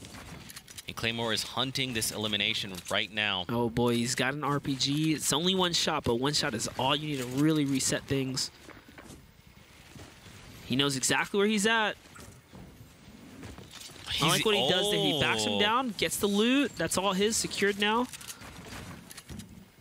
Wow, he's not even punished for it. Yeah, he is now. That was a shot that he takes right there. Still manages to way outbuild his opponent here. I mean, now he's definitely got the materials to do so. Scram's going for the play here, and he makes the shot. That's a point for Scram on Claymore. And now look, dude, Scram is now topped off now. His mats now. All the upgrade. That was we'd consider that a loot transfer at that point, you know. Definitely. Thanks for picking that up, bro. Thanks for picking that up, Scram. The top leaderboard as we speak currently. Is still left alive. He's got 3 eliminations. Tux with 2. Robs and Apostle as well have 2. That one elim right there puts Scram in the lead right now for eliminations. Now they do have to travel a little far here. Yeah, Scram's actually at the furthest point right now. His rotation is going to be really, really hard to make right here. But I think most players have already kind of gone out. But you can see here, just chilling over by the Dusty, players are already choosing their park spots, right? They're just setting up their forts, converting these little shacks into their own. Apostle's in another battle here, looking to be top elimmer for this game again. He's going to be able to make it. He is in the lead right now by far. He just destroyed this player's shield. All he's got to do is get in there and land one shot. I mean, I'd pay him to pickaxe this guy right now. Just go for it. He just bullies Racklet there. There it is. We've seen Apostle fighting in a storm. He's no stranger to taking players on now. And it's going to pay off. And he's got the grappler to make the rotations out. Yeah, worth to use a couple grapple shots there. Harry with the high ground here. He's sitting super high up. Someone going for the Hail Mary snipe. Doesn't quite land it, though. And Harry just lit 0 elims, so although he was looking to contest that player, now he's looking to get a little bit more materials replenished for what he wasted, or I guess invested into that base, and then potentially get center zone here. He looks like he's playing for the long game for placement. And that's a smart thing to do, right? I mean, there's no way this player would have seen him drop down unless they were in a position to do so. So, I mean, he gets out pretty cleanly here. And now we've got another 50 seconds before the storm starts to... we get a new safe zone, rather. Yeah, look at the the metal factory, the metal container area here, currently being held down by just about 6 or 7 players. So if anyone engages on someone, the other players are going to be like, it's time to go. It's time to go. They're making noise. That's when you get dived on, yeah. Ego here with that gold pump shotgun right now. I mean, he's got high ground. He's just kind of surveying the land right now, just getting a sense of what's going on. Boyer trying to build his way out. And this is just kind of what you talked about. You just destroy a wall, get the mats, and then you replace that wall, and you are getting an increase, and you're keeping yourself safe at the same time, right? Yeah, normally players would do this regardless of what patch we were in, because it's the safest way to kind of harvest things and you know, get your materials at least moving in a positive direction while you're stalemating, right? But now with the 40% buff, you know, it's even better than that. So a practice people already used, just, you know, basically got a little bit better, a little bit more payout for your time invested. That's what you want to do. You never want to be really stalemate when you could be farming to get your materials right. Every plank matters. Yeah. And I mean, if you take a look at your top right minimap, we got a new safe zone. It's over by Gus. And literally, there's maybe a handful of people. It looks like 6 people currently in the safe zone. Everyone else on the map is on the move. They're all like, look, you know what? It's time to get safe. There's 6 people in the zone out of the 50 players that are on the map. So 45 players have to rotate right now. And most of them are northwest. They're all coming down in the same exact trajectory right here. Just look at the mini map, guys. You can see how many players are rotating at once right now. And I mean, Boyer's looking to see someone and pop them, right? It just so happens no one's in his sight, but they're so close at the same time. And wow, he almost lands that shot on Dealers right through the build. Good game sense from Boyer here. He noticed that Dealer was looking at another player behind him, and that gives away Legless here, who he's also now taking fires at. Boyer just using that mountain at his back there, keep himself safe. But I mean, if you can see the mini-map right now, people are just running. They're booking it right now. Yeah, center map slowly but surely being more and more congested. Scram currently still in the lead with elims. He managed to pick one up again on his rotations, and he's trying to get this next point here. One elim will get him the 5-point threshold.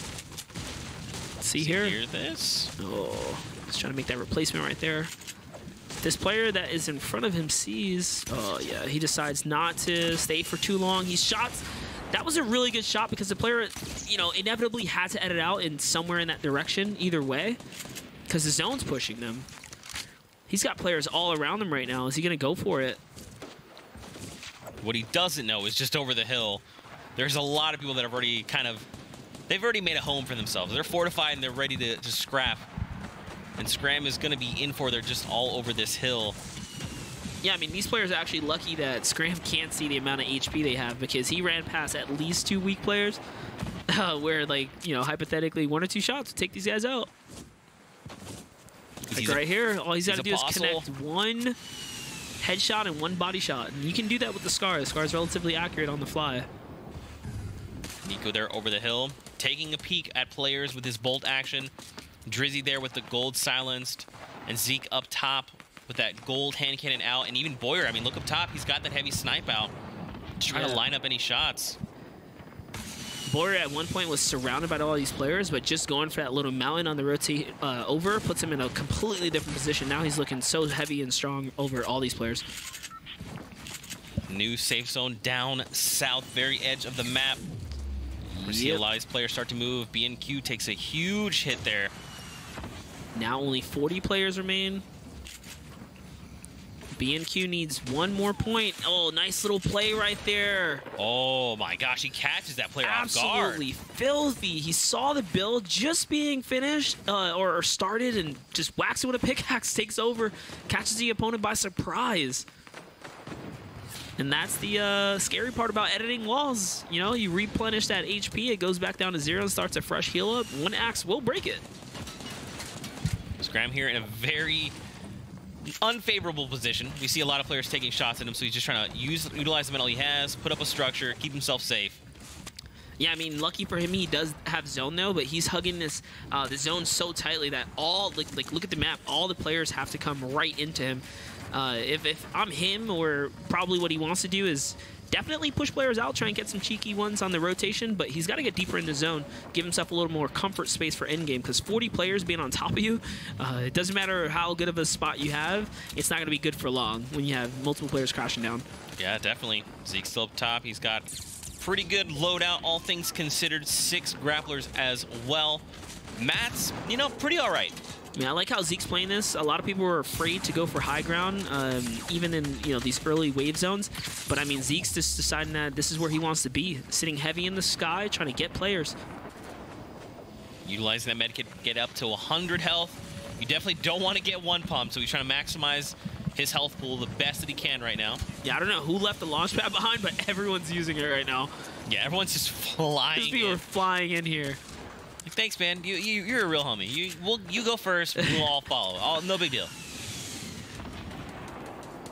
Another 30 seconds before we get the next safe zone. He is looking for opportunity. Has gone down. Boyer finds a snipe there on Hayes' Ego. I mean, just look. I mean, Monster, there's so many people just right next to each other. 1, maybe 2 grid spaces away from each other.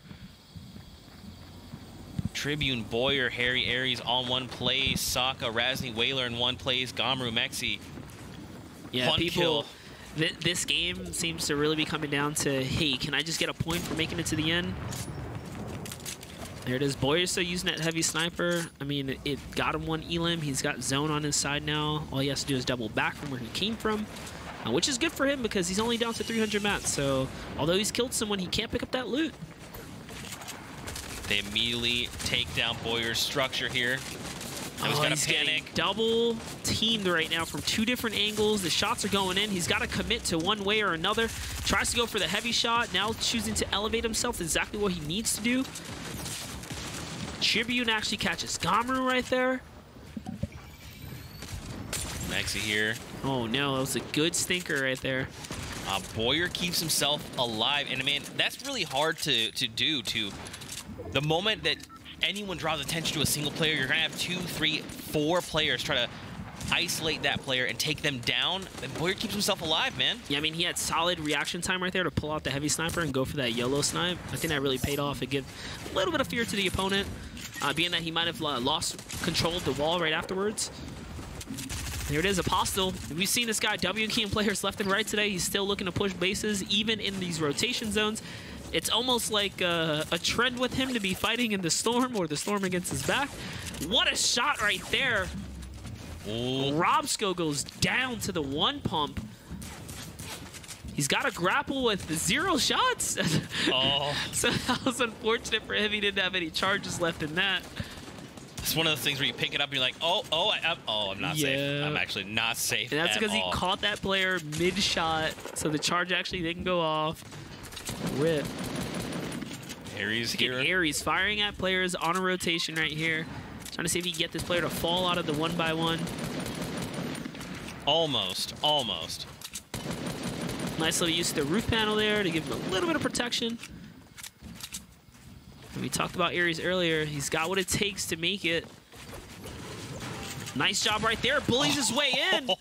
Oh, gosh. Wow. See, so what happened there, he was doing so much pressure to like floor/roof panel. Right. The opponent, didn't have his wall ready. So when he came up with that axe play, he thought he was below him. Bullies his way in, finds himself some more. Boyer here as well. Look at Boyer's loadout. Boyer picking up 3 limbs now, by the way. Yeah, he does, with this mat's looking very, very empty. Just a little bit of metal. Oh, let's change that right here. Let's see what he gets. Does he? Nothing. Nothing, It's yeah. still 0. Oh, no. Well, he notices the grapple also. Just didn't have many shots. He puts it down. That's a great shot right there. A 73 to the face, trying to follow up as best as he can. Grappler overhead. And this is why you want hand cannon. He is just blazing through builds here. There's someone on his tail. There's actually multiple players contesting this high ground right here. Boyer needs 1 elim. He's got an RPG. He's probably going to let it ring right there. Beautiful. That should bring that player down. And now high ground is his. He is the highest player, but he also has no material. Now the real game begins. Can he snag some of this material here before it's too late? Instead of going for materials, he's going for elims. Missed the shot. Lands the next one. 5 elims, 7 players left. He is doing good here. Here's him behind. The grappler goes overhead, trying to catch him from behind. There are players all around him right here. He tops off. He's still doing okay. Tops off. He is popping off. He's got the grapple shot. He's just going for the green here. He's got to farm. Get that farm on. That's one wall. He could do it. He could get a big bonus. He's so close. Absolutely, he can. Oh, that's another elim for him. Putting him at max shield now. He needs those materials. Barely any. That's another that turns the corner here. That's a big bonus. Big bonus. The points are his. He's going to grapple in. It's a 1v1. Lands the shots. He got every single player. Incredible. T-pose again for Zeke. Oh, my. Okay, Boyer. Showing the world why he gets signed. He's like, hey, I just was signed this morning. All right, let me show you why. Big day for Boyer. That was incredible. I cannot wait to see the last moments from that last game. Boyer popped off. I thought we saw a highlight before. No, we saw a highlight today. That was an absolutely nutty highlight. I want to say he picked up 1, 2, 3, 4 of them things at the very end right there. That was crazy. He started at 6. And then just one after another. Actually, and he finds every single player because there's only 5. Every single player. All right, I can't wait to watch that highlight. And grabs a grapple, like makes a split decision, says, "Oh, hey, no materials, grapple." Bat checks real quick. Like he was doing all this on the fly, just aggression without stopping. I think that was like a good 30, 40 seconds of him just going. And you saw immediately he listening into the players around him. The moment they're making sounds, he's very quickly zeroing in on them. Oh, gosh. I think the most incredible shot right there was the hand cannon, which we're about to get a quick replay of. I'll let you guys feel this right here. Check it. In comes the grapple play. 1, 2. That shot right there changes the game for him. Landing the hand cannon on the fly to follow up with like the 105 body from the epic pump. That's what he needed. Man, Boyer securing himself a victory royale. So keep in mind, he had 10 points. So he gets victory royale, that's 3. He gets 3 from elimination threshold, and he has 3 additional points. It's going to be 9 points total hitting the board for Boyer here on our 3rd game of Heat number 2. Yeah. Boyer's probably like, look, look. Yeah, he's feeling good. He's got himself a nice highlight reel to take home. That one's probably going to be immortalized forever. That was a good one. Like, that was a really good highlight. Shout-outs to Boyer. Wow. We'll take a look at the highlights coming out from game number 3.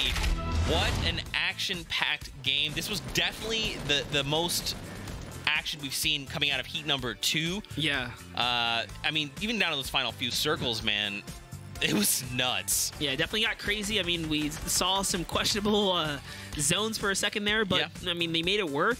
Whoever left that launch pad up that everyone was just kind of, like, recycling, it was pretty crazy. dude. And I really enjoyed seeing how many players were just like, look, I'm going to run forward. I'm going to pull the shotgun out, and I'm just going to try and bully you and get these shots. And, I mean, look at this. He had someone like a little bit of a Cinderella story, right? Like at one point, he was nearly taken out, and he managed to avoid the pinch from 2 different players with the heavy sniper because he just put fear in his opponent for a little bit of time, and that was all he needed to just get on out of that sticky spot he was in. And here we go. We'll relive some of these moments. I mean, just clean. Just look at the precision comes out. He knows exactly where he needs to go. Pow. You know, I'm curious to see like what his accuracy ratio for every shot fired at the end there was, because he killed multiple players in such a short period of time. It was impressive. Man, he's probably feeling really good. We'll take a look at the standings. Boyer, after that game, cements his lead with 10 points. The next point value is 5. That's coming out from Saka. And again, guys, don't forget, top 50 are moving on to tomorrow's finals. We are halfway through heat number 2. And with 2 games left, we'll find out who our finalists are. Man, yeah. I mean, we talk about how one game can really change things. Mm-hmm. I mean, that game right there not only put, obviously, him from 0 points to 10, but look at how many players went from having no points to 1 now as well, right? All the way up until 44th rank. So 50th now being just, you know, back and forth between Gomeru and Prisionera. This next point's going to matter. I think this threshold might hit. We might see it need to be 2 points. Yeah, man. We'll be gearing up for those games. Nice spread. Nice spread on points right there. Yeah, for sure. Guys, at home, use that hashtag, Winter Royale. Let us know your thoughts. How you enjoyed these games so far. We got 2 games left coming out from heat number 2. And that's it. We know our finalists going into finals tomorrow. We've got 6 games lined up. But with that, we're going to take a short break. So just get up, find yourself a drink, get some stretching going on, and we'll see you guys in 5.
Let me see you all get up. What the heck you waiting for? Ain't nobody out there hating more. It's a shame, but you came, so stop acting lame. Everybody up, get on the floor. Come catch the feeling, run like you're stealing. Look around, now you got nothing to fear in. Take a second, catch your breath to see if it's safe and stop.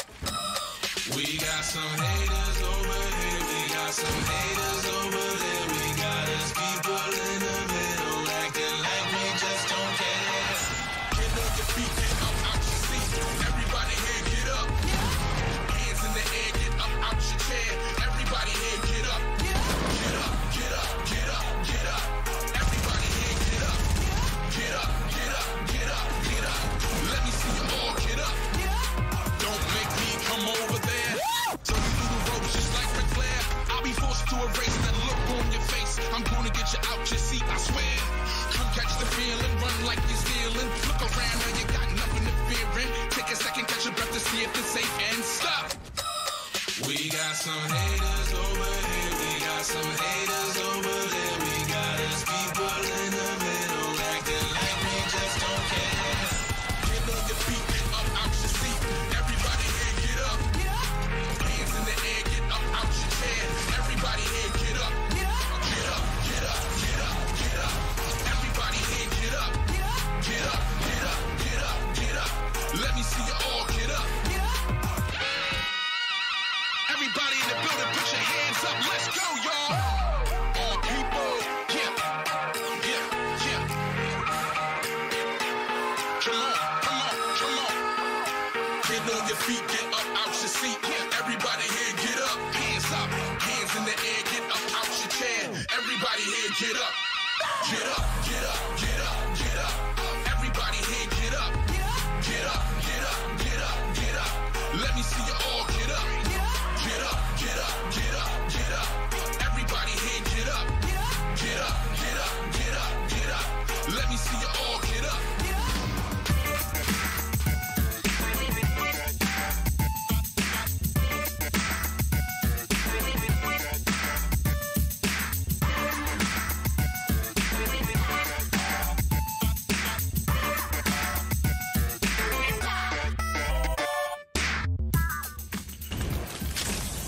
Ladies and gentlemen, welcome back to the Winter Royale. I'm Zeke. This is Monster, and we are back after that break where we just watched an incredible, I'm talking an incredible game from Boyer, locking himself up 10 eliminations in Victory Royale. If you miss it, you just got to go fight. Go watch. There's clips everywhere. Go check the clip, man. Go. I mean, huge shout out to Boyer who just got signed this morning and be like, hey, this is why. Bam. Yeah. There you go. You'll love to see it. We're back. We've got 2 games left to go before we find out who our final 50 from Heat 2 are going into the finals. So we'll take a look at the standings as they are coming out of that last game. We get you guys refreshed from where we're at. So again, Boyer, 10 points. Big with bonus. that phenomenal game. I mean, I don't even know how much more I can compliment you, Boyer. You're incredible. Keep up the incredible work. Saka, Mexi, Bell, and Apostle there are your top 5. And guys, again, if you missed out, it's top 50 that are moving on to finals tomorrow. So the competition is heating up. We're nearing the end here for Heat number 2.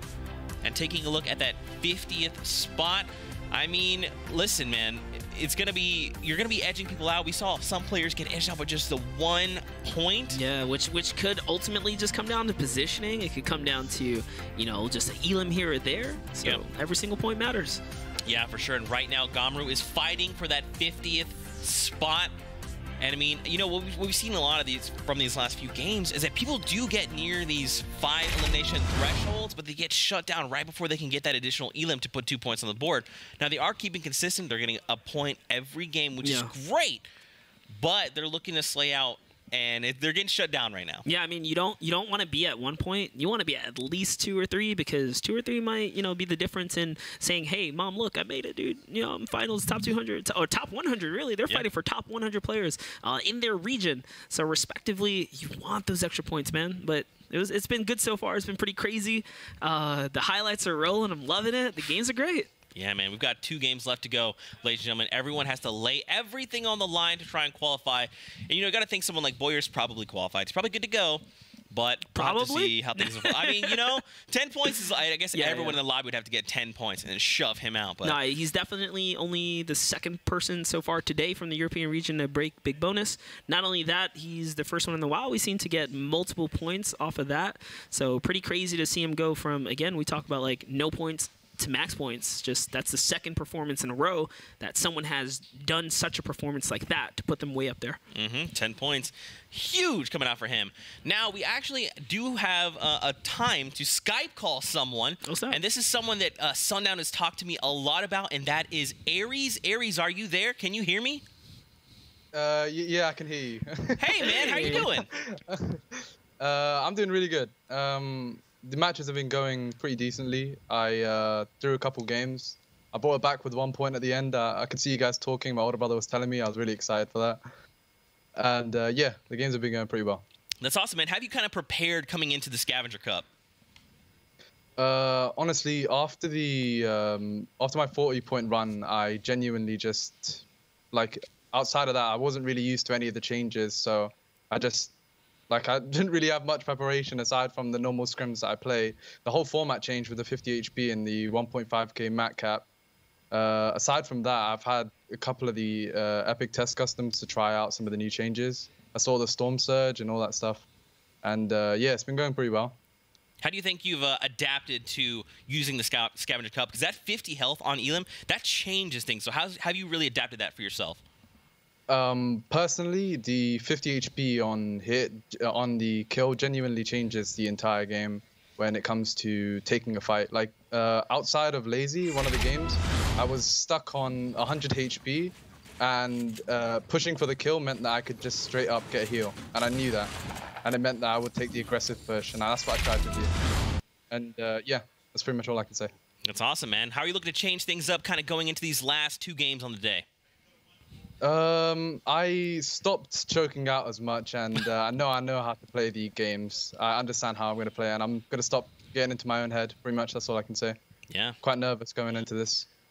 Hey, well, listen, Sundown pretty much would not stop talking about you at dinner last night. He says you were someone to watch out for. So I wish you best of luck in the last 2 games on the day, and we hope to see you tomorrow. Okay, thank you. Have a nice day as well. And there you go, getting to chat with Aries, man. That's the kind of stuff, I mean, it's cool to just get to chat with people that you've never heard of and then be like, hey, by the way, I'm a threat. Pay attention. Yeah, I mean, and kind of awesome to like jump into the mind of him, right? He goes, Yeah. I knew I was at 100 HP. I can make this push into the 1x1 and not get punished for it. So I'm going to do that. Hand cannon straight through and just takes the all-in card. That is the game changer. That is the heal elimination for competitive mode. Yeah, and the fact that he's able to adapt those and make it work for his playstyle, that's huge, man. And I think, honestly, I would be surprised if we don't see him qualify for tomorrow. Yeah. He's crazy good. I mean, so far he's 28th, if I remember. My mind serves me right, which I think it does. So, like, I mean, he's pretty good so far. He just got to kind of keep up that consistency. I think the last person we've seen that high did get bumped down really low. It was Mitro. He just barely got in. He was 39th and then gets hit down to, like, 48th. Yeah. So 1 point, you're not safe, and especially if you're like by the 30s. But like he said, he can't get in his own mind. He's got to play his game that he knows he can play. And when he's confident, you see him. He goes in with the plays. He hit a big shot. He did not miss. Yeah, for sure. Definitely. With that, we're gearing up for our 4th game of Heat number 2. Now, if you're just joining us, we hope you've had a great day. We'll get you up to speed on where we're at right now, so we'll touch on the format. Right now, we're running the pop-up tournament style format, so we're using Scavenger Cup. So you're aware, you've got mat caps. So each mat can only hold 500 of that material, so 500 wood, 500 brick, and 500 metal. They also, the players will, their farming rate is increased by 40%. Super fast farm coming out. And then obviously when they get an elimination, they get 50 health on Elim, which if you have 100 actually goes into your shield. And we've seen, I mean, Aries himself talked about it, how he's making it work for himself. On top of the Scavenger Cup format, we also have Big Bonus, the old crowd favorite. So eliminations, obviously at 3, 5, and 7, you get 1 point, 2 points, and then 3 points as you meet those thresholds. And then obviously after 7 eliminations, you get 1 point per elimination. We saw Boyer. He popped off and just wrecked that lobby last game. He got 10 points, which is incredible. And obviously there's also points to be had based on placement. So Monster, you want to touch on those? Yeah, for sure. If you find yourself in the top 10, you're going to get yourself a point. Second and third is going to get you that second point, and then Victory Royale is worth a whopping 3 points. And again, you see playstyles kind of shift up as the end game approaches, because when you're just outside that 10-point range, you want to go for it.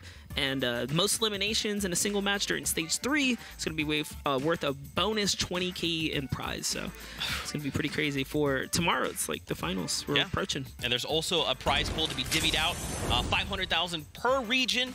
And this is the current prize breakdown. And something to note is if players qualify and they make it to grand finals, just for making it, they get a piece of that prize pool. Yeah, you're automatically a winner for hitting top 50. We have our first 50 winners, our first contestants really to make it on through. These guys are battling their hearts out right now. We're approaching what might be like our final games pretty much.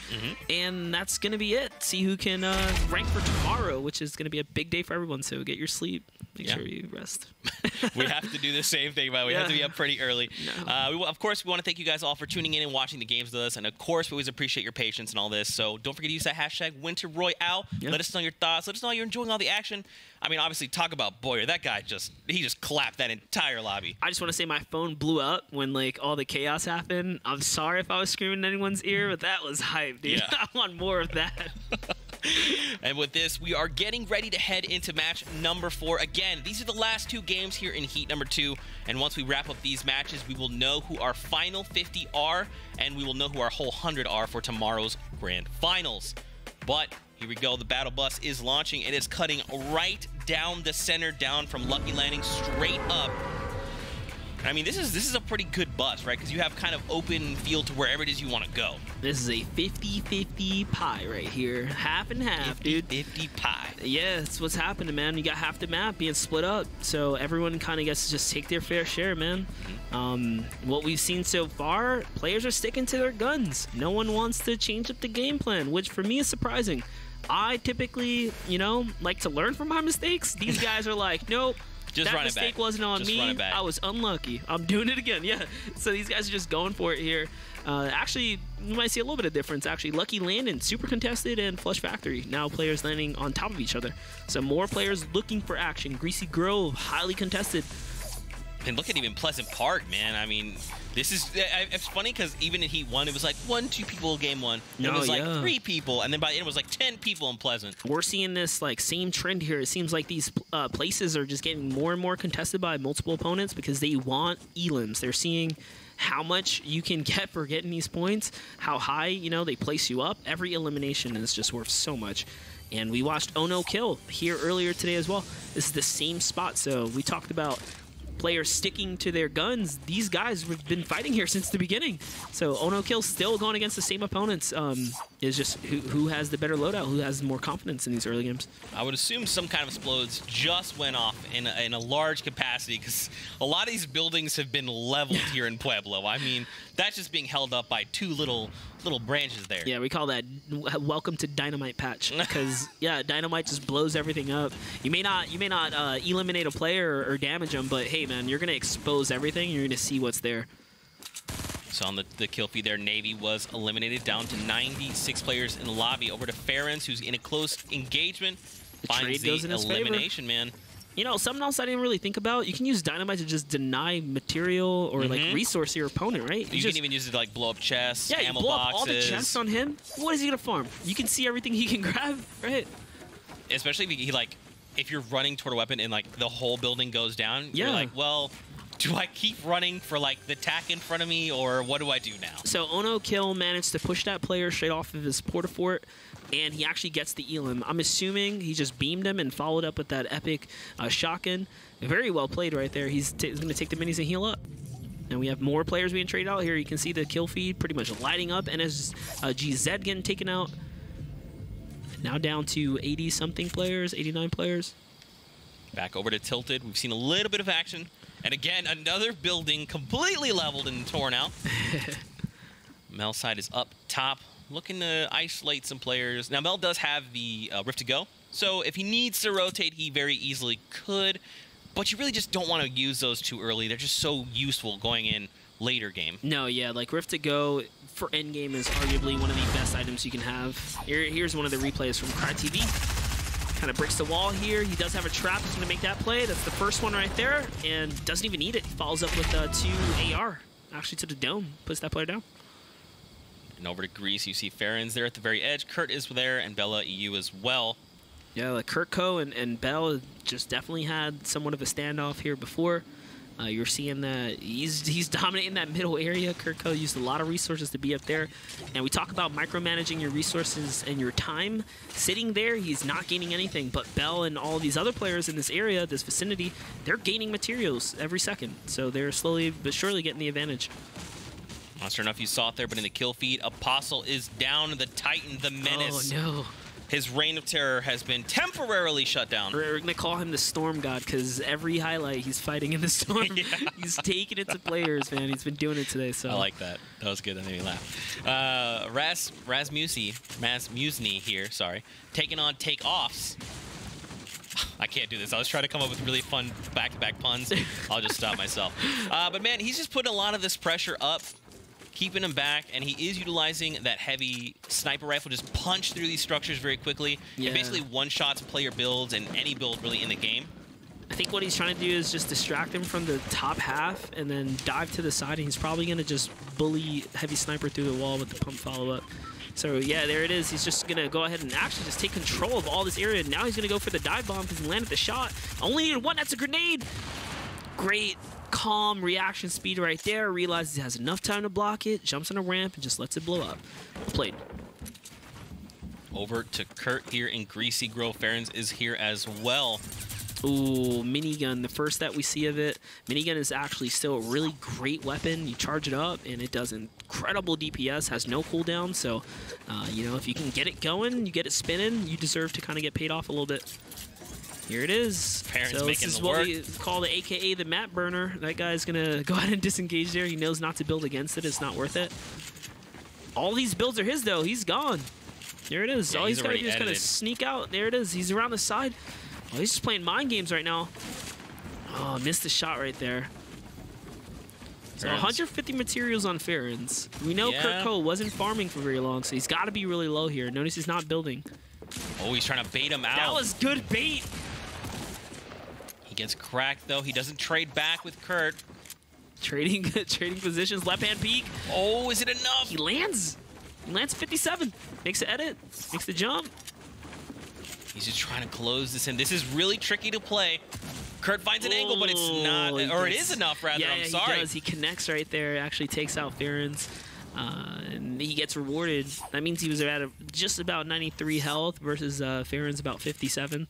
So well played. I Makes the shots. really like the way he played that. In case you didn't catch what happened, he started the mini, and typically you kind of like have to drink the mini for a while to get the shield. Yeah, he baited him. Yeah, and so it makes a very distinct sound, and you go, oh, he's trying to mini here. I need to stop him, and he baited him out.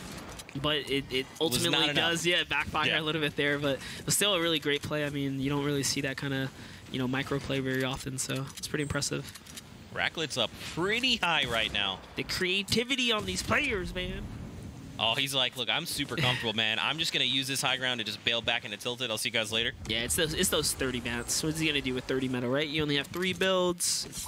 It's really not worth it. And he's got the zone ahead of him. Might as well get some farming. Yep, just goes right back to farming. Now, near Leaky Lake. We're here with Ares. We just spoke to him. Ares is probably feeling really confident. He got to, you know, get some words off his chest and talk to, you know, the entire community. Maybe this makes him feel pretty good. He's already got 2 elims, I think more than we've seen up until this point. And he told us he's not going to let, you know, the game gets him. He's going to play his game. So far, so good. Let's see what he's got. Could not agree with you more. This is someone that Sundown has told me, look, the community needs to look out for this guy. He is a god. But now we'll take a look at a replay from Sokka from not too long ago. Ooh. Grappler and just a clean pump to the face there. Nice shot right there. Riska coming in with that one. That's going to get him a double barrel elim. Going ahead and heal him right up. Is he going to leave those minis behind? Maybe, Oh, maybe he's not. got He's probably, damage. there you go. He picks him up. He's going to use them, yep. Stompy right now, keeping Mel, just gatekeeping Mel right now. Now, he does have the grappler. He can get a little crazy if he wants to. No, and I think he will, but because he heard like a shotgun go off, someone's shield just got chunked away just really close by him. So he's looking around. He's probably trying to go for it, and there it is. Oh, he just barely misses. So what happens is when you miss, you give up the play. Surprise element is gone. Wow, that was actually really stylish. Grapples up, roof to make sure he doesn't get cracked back at, and then really very, very quickly builds a 1x1, encasing himself, keeping him from falling. Yeah, this thing is barely held up, though. If he's really thinking, Melside just brings it all down. I mean, at worst, Melside could just pop his Rift to go if he sees the structure starting to go down, but that's not the way he wants to use it. Now See here, Stompy just hanging out right now. Yeah, I'm surprised Stompy is just kind of turtling it again. I mean, after you use your grapple play, you know, it's kind of a one-trick pony. Really good players know how to block it. It's just, you know, you saw the elevation quickly happen. You get right over your opponent. There it is, Stompy now taking his time. Decision. Now, he doesn't have that far to go as far as the storm is concerned. See, look, he's deciding to try and bring it down now. I think it's a little too late for that play. He probably should have did that initially. You see Melside checking out his Rift to go right here. He knows that if he has to, he's going to pop it, but yeah, there it is. And he tries to block it right there. Actually, he saw the roof panel overhead, then uses the Rift to go to try and hide the effect so that Stompy actually doesn't take it. And you can see it wasn't reopened, so Stompy's probably having a tough time now figuring out where it was. Over to the Dusty Diner. We got Pusher up top in that high ground. Rasmusny down low with 2 elims. It's actually the second time I've seen someone use a roof panel to like block something. We've seen it in the previous skirmish with the launch pad. Right. And now people are using it to hide Rift to go. So the game's forever changing in ways that you would think wouldn't, but people are creative. Oh boy. Oh boy. Wait, did he? Oh, he almost lands the shot. It was Almost very lands close. that. Oh, check it out. A replay coming out from Ares. He does have 2 eliminations. Want to see. Let's see what he's got. Oh boy. Beamed. No! Oh. You guys brought up his elimination. I thought he was going to get the point. Oh, no. But hey, man, 2 elims is nothing to, you know, nothing to be mad about. He's already somewhat in the top 50 qualifications. So those 2 elims are going to carry a long way. Yeah. Unfortunately, though, it does get just destroyed right there. Yeah. That was White react. That was savage for the production team. If I've ever seen it. It's not every day, you know, production team gets savage, but that was savage. Oh my God! Over to BNQ here, who is looking pretty all right, all things considered. Matt's pretty good. 400 brick, 500 metal, and Axe is here guarding the way. We've seen quite a bit coming out from Axe today. Hey, Axe has already shown that he's a good builder. He's got a good shot. He actually just, you know, hit BNQ here for some good damage. The burst, 3 shots, 1 penetrates, and yeah, it's happy time. So we've seen that happen right here. I mean, Axe is like, look, I'd like, oh, this is that double eddy you saw. Instead of doing the classic monster, we just do the door. Yeah. Oh, these are really good explodes right here. 2 of them underneath the fortress. Is going to bring him down a layer. Goes for the hip fire jump shot. I think he's just feeling it, man. This guy's being a little too passive, so he's going to go all in right here. That was a surprise play. Makes the edit. He's getting pressure from 2 sides. And I like what he did there. He just held off on the pressure, so the opponent inside the box says, hey, I'm going to focus north. And when he does that, Axe says, all right, now I'm going to take the clean shot and get the elim. Instead of letting Ono Kill snag it away.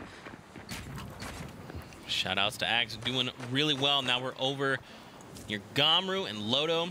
Again, Gomru is in that 51 spot, man. He's trying to fight his way into that top 50 to qualify. Yeah, Gomru is ranked 51 right now. He needs as many elims as possible, slash just points for placement or something. And also with that elim we just saw before, that puts Axe, again, just leading in eliminations. He's done it a few times today where at some point or another he kind of takes the lead. He's having a great game. Here we have CLR Lodo. Does have a point as well. 48 players remain. This zone is looking pretty good. A lot of players have already made it in. Just a few players now migrating from the south side through Pleasant Park. Boyer, the previous champ, sitting at 2 as well. He's probably fired up. You know, big boost of confidence from the previous one. We saw him getting late game elims. Now he's got a couple early game ones. I like what was done there. Axe, again, just showcasing why he's incredible as an aggressor. He damages the wall just shy of the hand cannon destruction mark. It just plays like that you don't really see every day. It's something I wouldn't probably think of, right? But that was really, really impressive right there. Damages the wall 3 times with the AR, and then has the one-hit capability from the hand cannon. Although the player does disengage, I mean, Axe is feared him, right? He put a lot of fear in this player. He knows this guy's nuts. I'm gonna back up. He you know is what I mean? actually crazy. That's respect given to Axe right here. Nikov thinks this dude just did something I probably have never seen before. He's nutty. I'm getting out of here. Nikov is bailing. And Jinzen, though, Jinzen is getting closer. Probably has no idea that it's Axe. Oh, Axe has already landed some crazy shots. When we last just saw Jinzen, he had shield. Not anymore. Not anymore. I'm assuming it was a 150 headshot from the hand cannon here. And now here comes the grapple play. Oh, the tree is actually going to save this man's life. I think Axe is going to go all the way right here, even from the low ground. I can almost put money on it. Yeah, he doesn't care. He wants this. He's just got to chip this guy one time. Hand cannon play. Brings him down off, and that's it right there. 50 for the heal for fighting in the storm. He's going to get the payout. And another grapple. So all in all, I mean, not that bad of a trade, all things considered. I mean, he's going to take quite a bit of damage there from the storm, but nice upgrades. And something to keep in mind, man, Ghost Camo currently sitting on 0 points, has 2 eliminations. If he could find more, he'd get himself a point on the board, and that could be huge, Monster. Yeah, Ghost Camo is like actually incredible at this game. He's really good.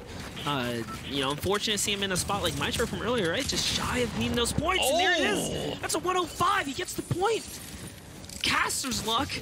You rarely see it. Yes. You rarely see it, but there it is. Gets himself a point. And he's super lit. He's got a couple med kits and a grappler. This means that he can make endgame and zones in his favor. Let's go. Something else of note is that Axe was eliminated there. We saw it in the kill feed. Axe is down with 4 eliminations on the board. Boyer, though, again, with this heavy sniper, man, he's got a certain play style, and he's sticking to that. There it is. We talk about, like, sometimes you just need one game, right? You stick to your play style. You do what you know best. I mean, Boyer is now looking to have 2 consistent games back-to-back. I mean, look how many players are here on the side. So this is where things get really weird, and that's when we have to start transitioning out at Dusty Divot. The edges there are very difficult to navigate. If people start to build before you, then you kind of have to build around it or break through it. Now, if you're on the outside of the divot, you're probably like, oh, sweet, I don't have anything to worry about. But if you're inside the divot, as you can see by all these wonderful structures, it's much more difficult. Yeah, Loto just raining down with the quad right here.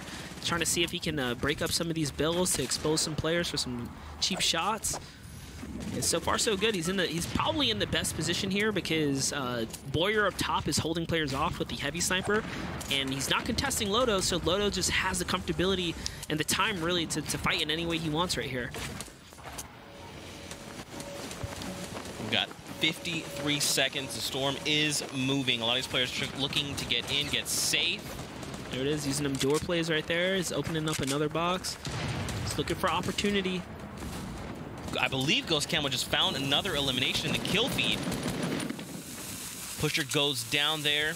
Ghost Camo actually now leading in eliminations as far as players alive because Axe is gone already. 4 eliminations. This is huge, man. He's got a point. If he can find one more, that's going to be 2. Yeah. And that's where he wants to be right now. I mean, he actually found that point on the rotation, right? He just has to go just a little bit more further. So he must have pushed someone's 1x1 or something like that, and that gets him an elim, and he's in zone. He's sitting on top of like 20 players, though. Down below, Mark taking huge chunks right now. There's 2 wars going on. There's a war in this little section of the divot, and there's a war just above it. Oh, okay. So this is what I was talking about, man. Now the circle goes down south. Everyone in the divot needs to make their way out and try to make these rotations. It's going to be very difficult to do. Take a look at this replay. This is Camo. Oh, from the roof edit up to top. Gets cracked behind, but it's all right. That player went from really healthy to unhealthy. Yeah, very quickly. 105 to the chest, 44-44 follow-up from the heavy AR. Very nicely done. And Camo's looking good, man. He must have had enough shield to top himself off. yeah, look at that loadout. I mean, he's got all the ammunition he needs. He's relatively great on materials. You know, this is where you want to be. He's got over, let's see here, 800 plus mats. Is really good for endgame and zone favor. He's been on this southern part for a while now. With the grappler, he's got the lead on the next rotation. He can do a high ground play with 800.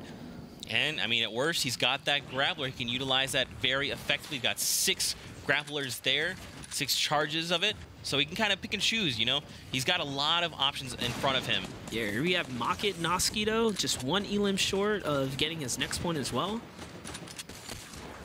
Loadout's looking really strong. Players are dropping here. There's only 21 left now. Someone just got eliminated with a deagle. I think it was Gamru. Gamru goes down. That hand cannon, man, it'll get you. Here's Boyer. Oh. His name makes me... It's funny. Boyer takes down that player, though, with the heavy sniper. Punches through that floor just below, and then just lines up the headshot. Yeah, we talk about how, like, the hand cannon and the heavy sniper can make those plays. They're that strong. You just catch someone by surprise, basically. Boyer almost lines up that second shot, but unfortunately hits his own structure. We'll take a look at this replay. Back over to Nox. And this is what he needed to get his point right here.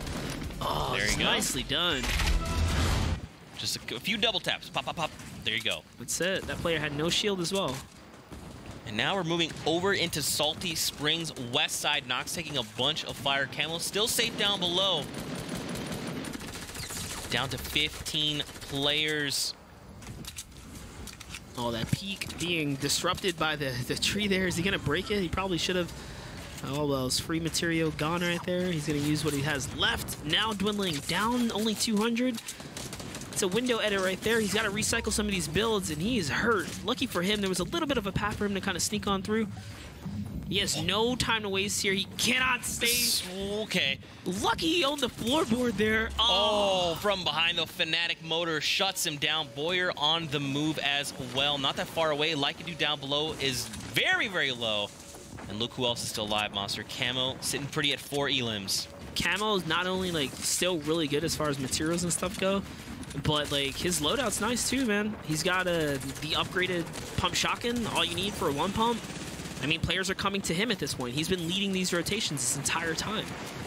Somehow Lycadu has been down below with, like, Camo 3 does get HP. eliminated right there. It's pretty unfortunate. He was challenging that soccer player. Did not work out. And that's it. Next player to go down is going to grant point favor to everyone in top 10.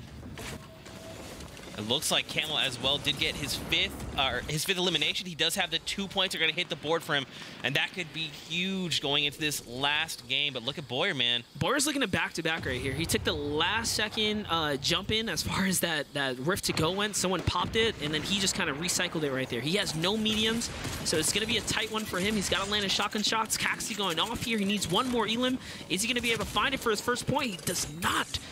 Gaffal actually takes him out right there. Box dive goes in, trap goes off. Gets an elimination right there. On Boyer. Boyer's down. Yeah, he got actually trap played right there. Wow. Here we have Nico with 2. Gaffal on 5 now. Gets himself a point, securing himself as a finalist for tomorrow. Every play matters right here. There's only 3 players left. Grapple. No. Oh, that's so much fall damage. That was a huge misplay. He's looking to find these other players. The panic fire is going down. He's got to hit this shotgun shot. Gafu has no mass, He's right no below HP. him. That's 1. It's not enough. The second Nico one. shuts him down. Here it is. We got a 1-by-1. 1v1. Materials are wasting here. Is he going to be able to hit this hand cannon shot? He needs something heavy here. Fnatic Motor needs to get this elim for not only 4 points, but this is what he needs right here. This elim is worth 4 points.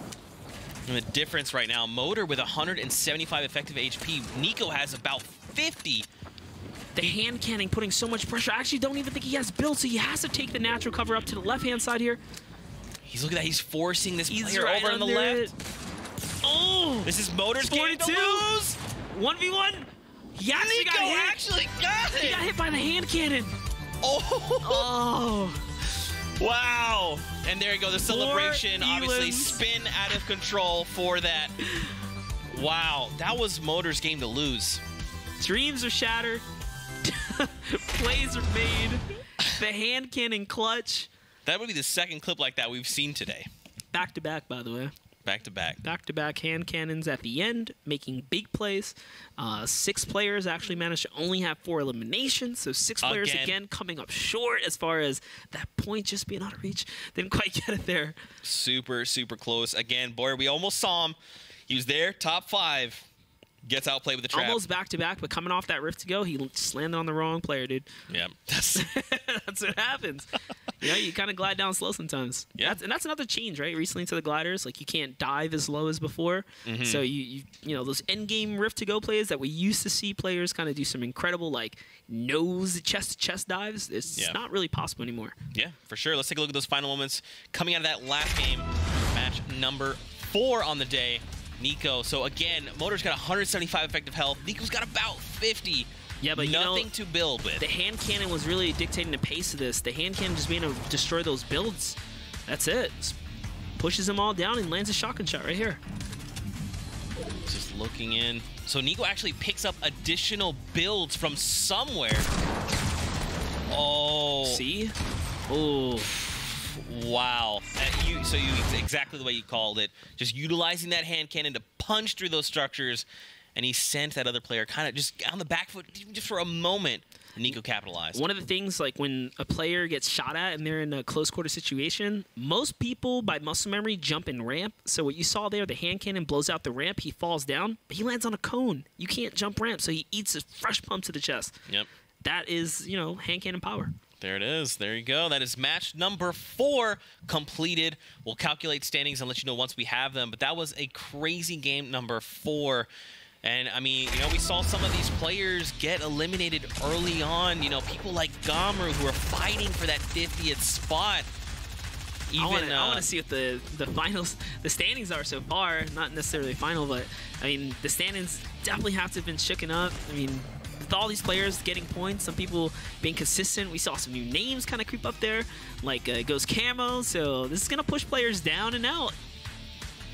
And Aries, man, he came so close, but that's okay. We have 1 game left to play. He just needs to have 1 stellar game, and he should cement himself. Now, he might need to get the 2 elim, so if we do go to tiebreakers, that could go in his favor. I think he's like 38th or something. I'll double check. Hashtag Savage Production Team. They really got us with that one. I can't believe it. I'm not going to let it go, man. That was crazy. Campbell here trying to make it work. 105. And that is going to be it's going to be game. Man, I'm really enjoying this 50 on elim, man. It's just it makes this game so much more enjoyable to not only like cast, but I'm sure to be a part of as a competitive player. And the clean shotgun there. There you go. Such a quality of life improvements. Like, you know, you would think like it's a little change, but it's a huge change. It really is. We're seeing it pay off for these players. Yeah. I mean, in case you're just tuning in, you're not sure what's going on, so we are playing on that Scavenger Cup format where every elim grants a player 50 health, and if they have 100 health, that goes to 50 shield. And I mean, like you're talking about, man, it just changes things because now, typically, before, you'd see 2 players go at it, right? One goes down, you go, all right, that guy's probably weak. Yep. Now you have to think, okay, he got 50 health of some kind. Was it to his health? Was it shield? If it's shield, that's not good for me. And it's definitely shaking things up. I mean, another cool thing maybe to implement one day is when the elim happens, if they glow, maybe blue, maybe white. Give a little more information. Okay. It'll change up how people push. We want to see continued fights, so not knowing is the scare factor. Yeah, but see, then if we let you know, then you might not do it. Or Boom. you might really do it. Or you might. With that, we do have final standings coming out of that last game, so let's take a look where our players are stacked up currently. And right now at the top is still Boyer. No surprise. 2 Pops more points off. earned for him. Yeah, you have man. Mexi here. I think we talked about Mexi for a little bit here. One of the younger players making a name for himself. 16 years old. A god. Yeah.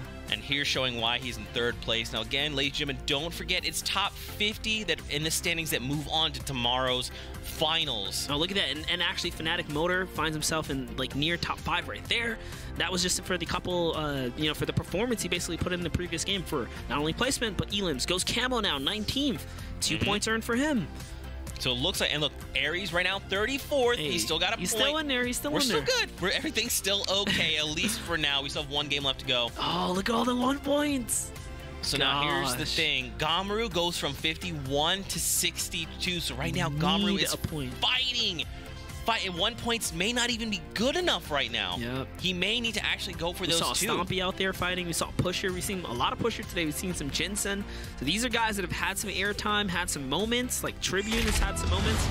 But, you know, moments aren't enough. You got to really go all the way through. You have to find that level of consistency. At the very least, try and get that placement point. Yeah, that's right. We've got one game left to go. For you guys watching at home, have you enjoyed all that action? Hit us with that hashtag Winter Royale. We want to hear from you. Have you been enjoying these games? They're nuts.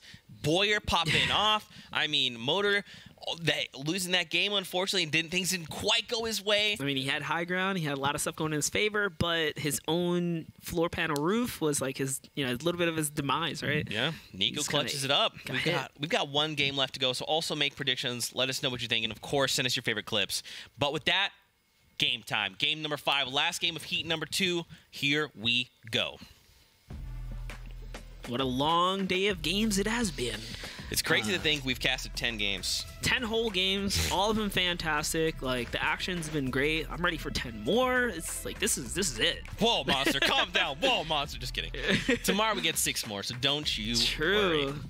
Tomorrow's going to be the top 100 contestants of the European region going head-to-head. So if you thought today's games were crazy, you thought today's highlights were crazy because the talent is insane, tomorrow we're in for it. Someone's going to get clipped. That's for sure. Here we go, ladies and gentlemen. The battle bus has launched. Now, this is one of those tougher battle buses. It doesn't quite cut across the entire map, cuts across a little slice of it. So if you're trying to make your way to Paradise, Pueblo, Lucky Lightning, the likes, it's going to be a little bit of a farther fly for you. Last game was the most fair bus we've seen up until this point. This one definitely favoring the northern half. People have a long rotation down south. I'm curious to see if Ono Kill goes back to Westworld with the player he's been battling there consistently. A lot of players are just having a long float here. And I mean, that matters too, right? Those are seconds wasted on farming and then rotations if you don't have that southern zone. So if it's a north zone with such a north rotation coming from this this long flight down south, it's probably going to be tough for these players. Yeah, for sure. We'll get our new safe circle in 20 seconds. Grove. 5 players in town, 2 outside of it, and 2 on the Viking village up top. That's a lot. That's the most action we've seen in Greasy. Typically, it's 3 people. I think that's the most congested POI of the day. Skyfield being the first person we jump over onto, and he's looking to find himself some goods in the chest. Before even going for a weapon, though, he's straight aired out all of the materials in the house. That way he doesn't have to double back, and he's making the most of his time, which is very important, being efficient with your time. So he's going to get the first drop on this loot right here, and a little bit of an upgrade. I mean, he has another AR, he still has dynamite, and I'm actually surprised he's holding on to this shield. Little does he know, there is a ton of players here. Yeah. And take a look at the new safe zone. It's actually dead center of the map, so a lot of these players won't have to rotate that far, which is really, really good. See a nice even spread, but Flush Factory seeing some action. We touched on it before. Flush is, it's not really got a lot of loot for 2 players, and there being 3 there. Yeah, it's hard to make it work for one guy. There's 3 dudes here, so either someone's got to get out now, or you got to turn on the gas right here. Nara right now making it work. Poppy down low. So this is not the place you want to be right now. Yeah, I mean, he's in the best position. Pump SMG and Dynamite to reset everything. 200 materials, maxed out shield. This is his, POI to win right now. Whoever's on the coast is probably in the worst situation. That guy probably only got 1 chest, if that, and maybe materials. Goes to farm, maybe a little bit more, comes back, upgrades to that green tack. Again, take a look at this mini-map. It's pretty even, You really don't have to rotate that far. Yeah, I like it. I mean, with this zone right here, people that have kind of been, stressed out for having long rotations game after game, so it's not bad. Everyone gets kind of a favorable, take at the map, a stab at where you want to be. Yeah, we're just jumping right back here. Just kind of a little bit of a stalemate here. I know both players hear each other farming, so it's a one big mind game. One big mind game. That's what's happening here. There it is. Now he has 2 more shields. Oh, man. So Pappy, strike a little bit of luck here, or, you know what I mean? He's going to go ahead and take the best of the goods from this area. I'm assuming he's got the best goods. He's got the blue pump. He's got an SMG, max shield, and shield for the road. Even if he doesn't want to take advantage of this situation he's in, maybe because he wants a little bit more of a favorable start. It's that. Here's one of our early game Elam, Skyfield, the player that we kind of jumped in to start things off with. Does find himself one. Now we're back with him. I mean, look at the loadouts. There was quite a bit of loot left behind when he found that Elim. Yeah, I mean, he's clearly used all of his dynamite, and now he's going against Ares here. Ares looking to hunt him down.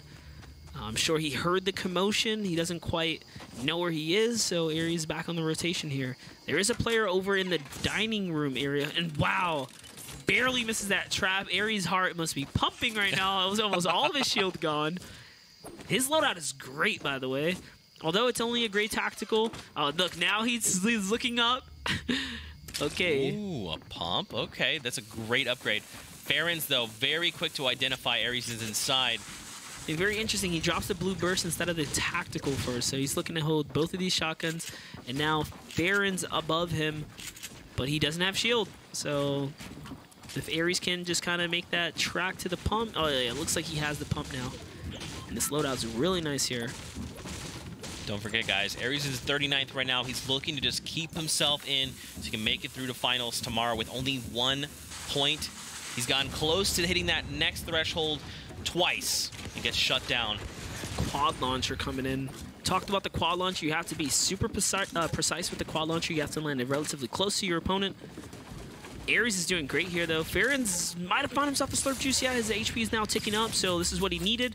He's actually going to get shot in the back. Couldn't identify that soon enough. And that's going to cost him pretty much all of his HP advantage that he was starting to gain here.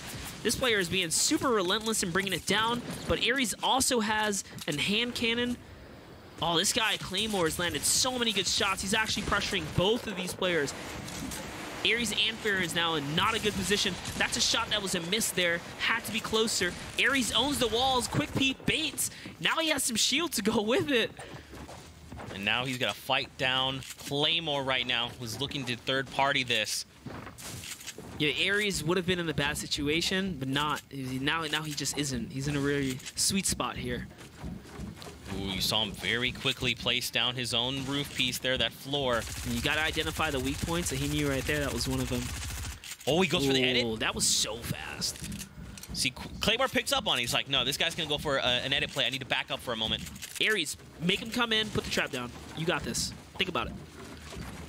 Actually, yeah, he had jumped up too. If he just edited the floor down and looked down and If trapped. this guy walks over, he's going to eat it. Like right now, watch this.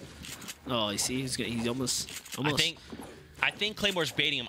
You got to think he probably knows, like, why is he sitting in this box for so long? He just edited his way back out and just tried to build Aries battle has me. so many materials. I like what Claymore's doing here, though.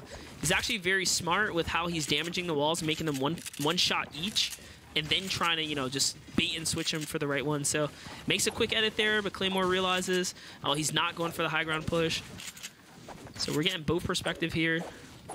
And I mean, there's a couple of nifty tricks to get into people's 1x1s, but Claymore is just not trying to do that right now. He's being super cautious, and I mean, for good reason too, right? You don't know if your opponent has a trap, and Aries does have one.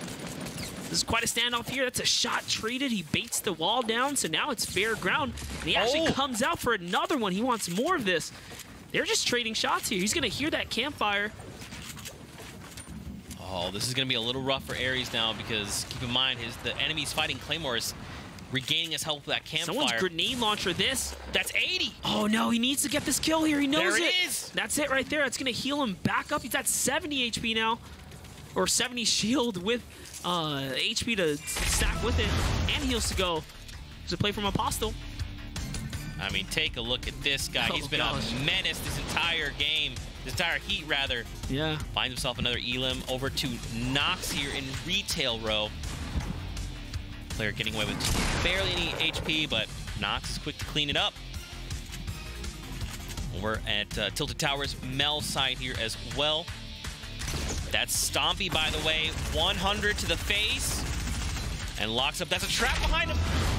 Yeah, it was really nicely done. So Aries now manages to get himself out of the zone, or the storm zone, and he's got the corrupted Aries himself to make a nice, healthy rotation in any direction he wants to go.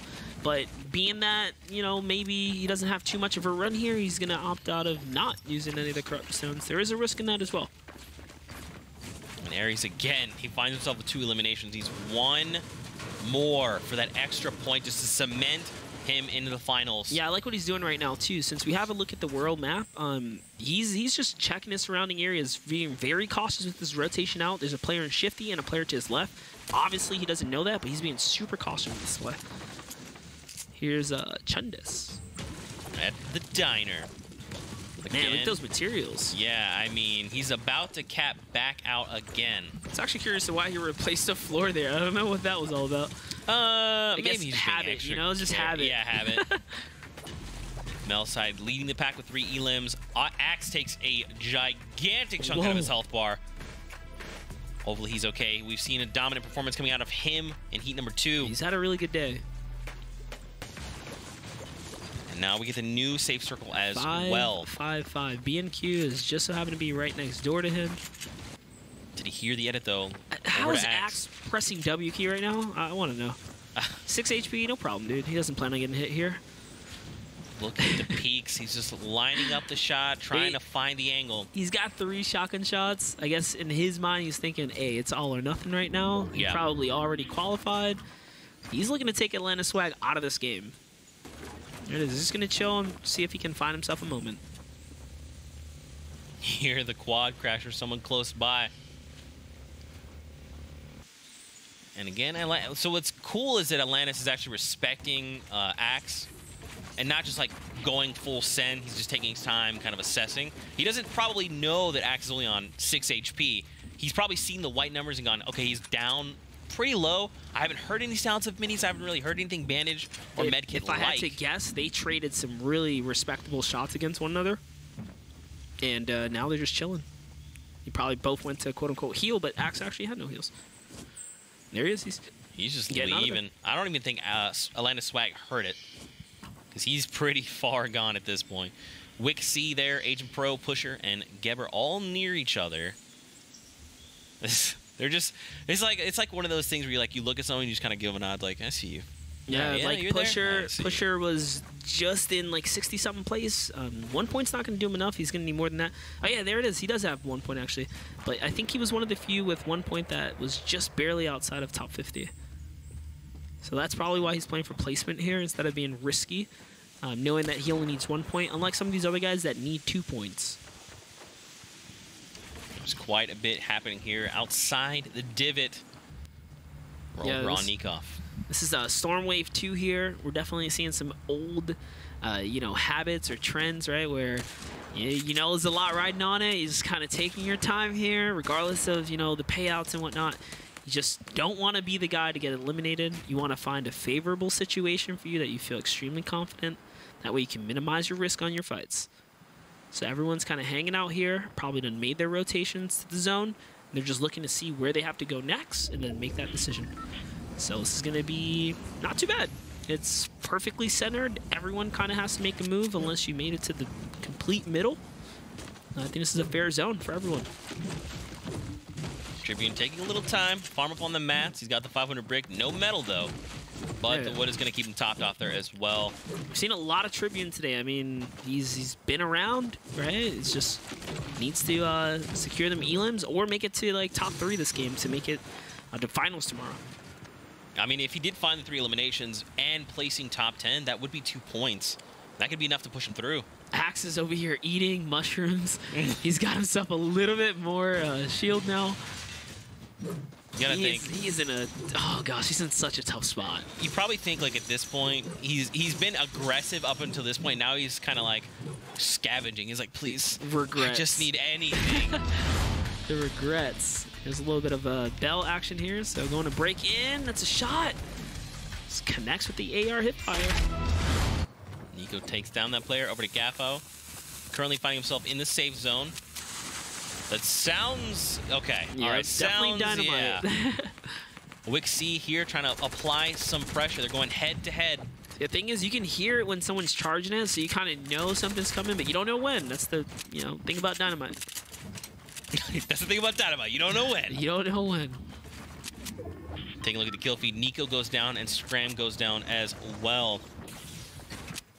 It looked like with a trap. And now Pusher is above Wixie. Gaffo's down below on his right. Oops. All right. Hey, just wanted to say hey, everybody.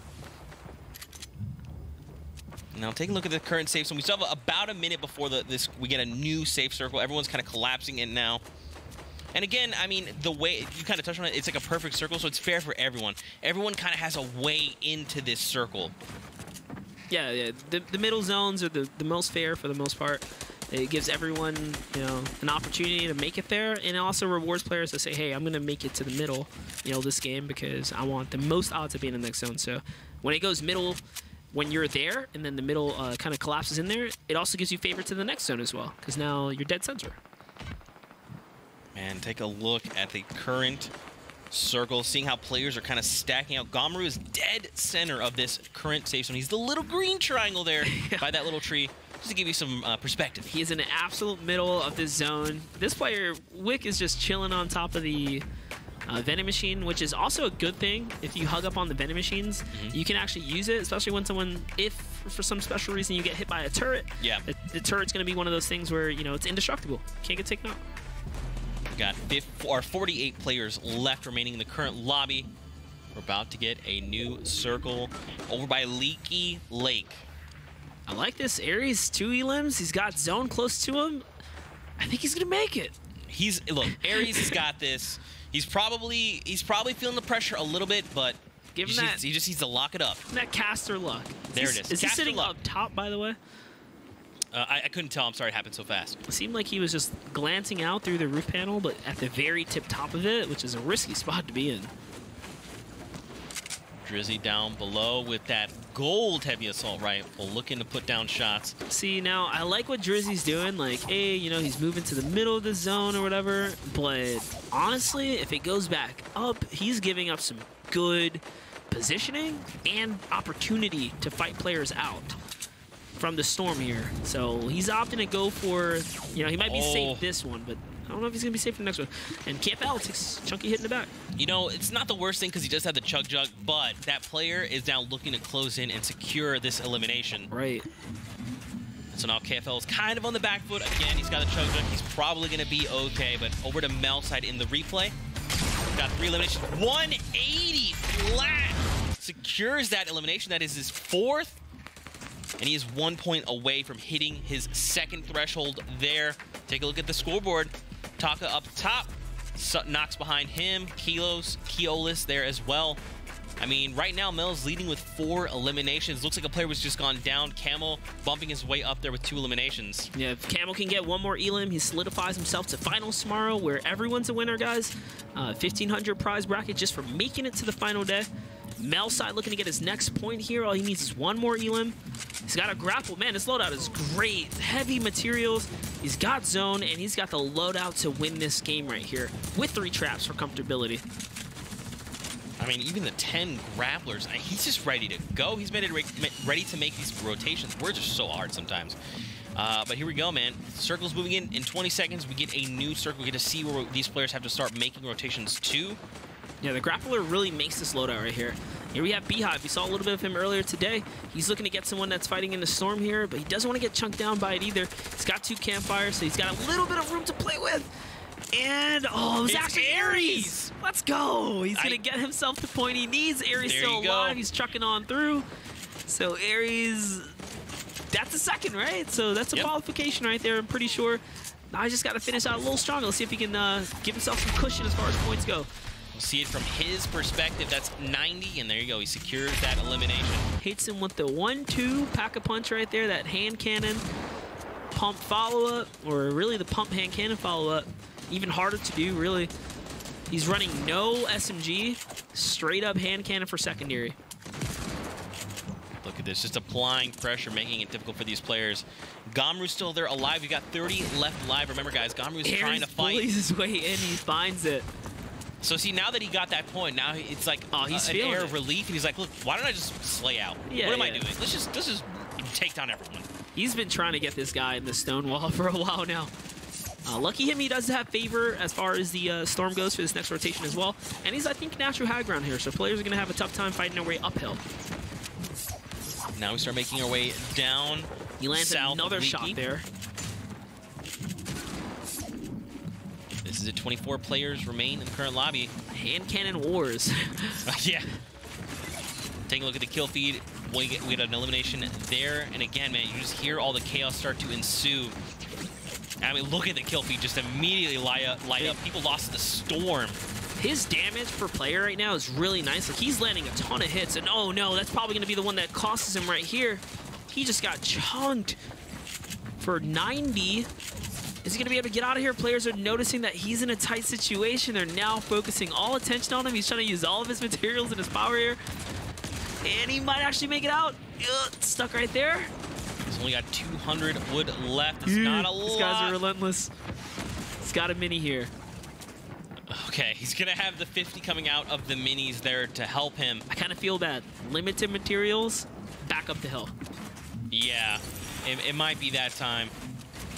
Oh, now look, we're going back over old builds here in just a moment, going back where we came from. Yeah, unfortunately, he fell down into this, like, you know, crevice down here that's right by the waterfall, and it's going right back over towards Leaky Lake. Gomer's still left alive. He's just trying to find himself that point to hopefully qualify. Aries sneaking around right now, those builds. Hey, he's got to be real careful. I mean, if he gets an Elim, it's going to be 50 health. He's going to be in a better position. Ghost Camo looking to get one more as well. Just got to reload that quad player right there. Wow. Goes for the shot, misses it, unfortunately. There's a player right below him. What's he going to do? That's a trap. Oh, Ghost Camo gets caught by Lemon Grabber TTV. It's not enough, man.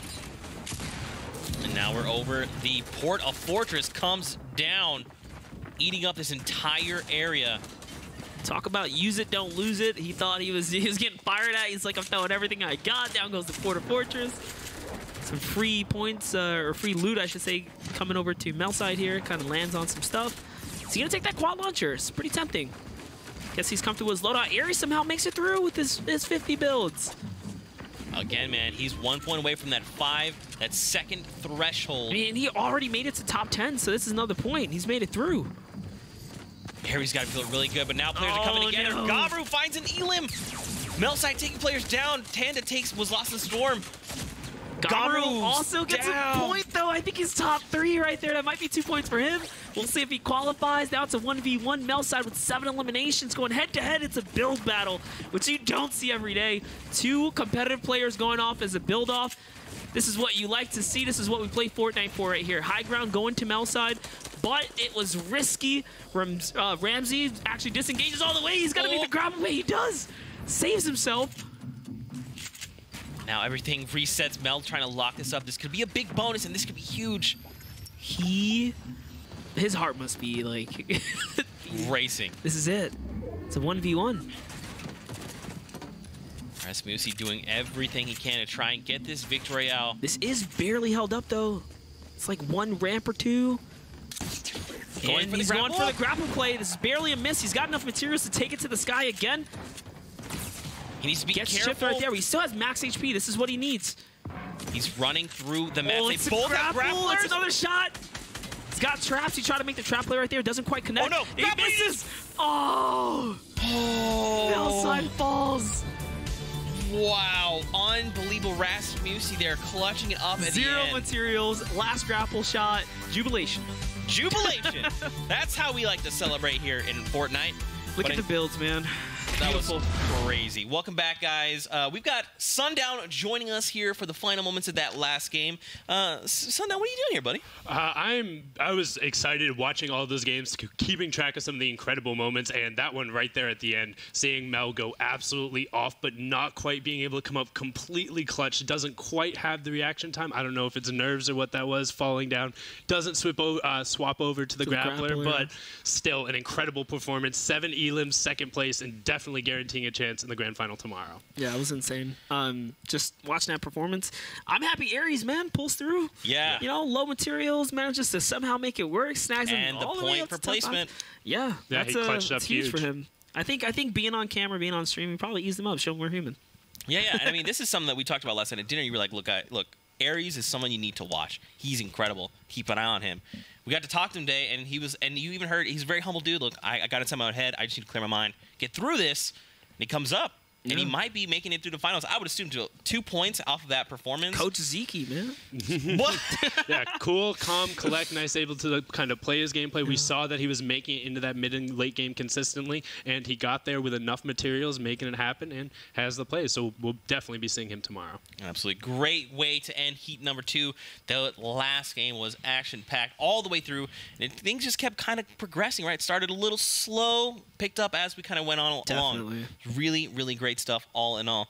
Cam, do you have some things for us? I do have some things for us. So Let's in do the it. back, we tried to grab one of the kind of either clutch or hype plays from each one of the games, and I'm really excited to share them to you because some of them are, you might not have quite have caught them or not really know exactly what was going on. So we're going to break it down a little bit and try and show you just why these moments were huge.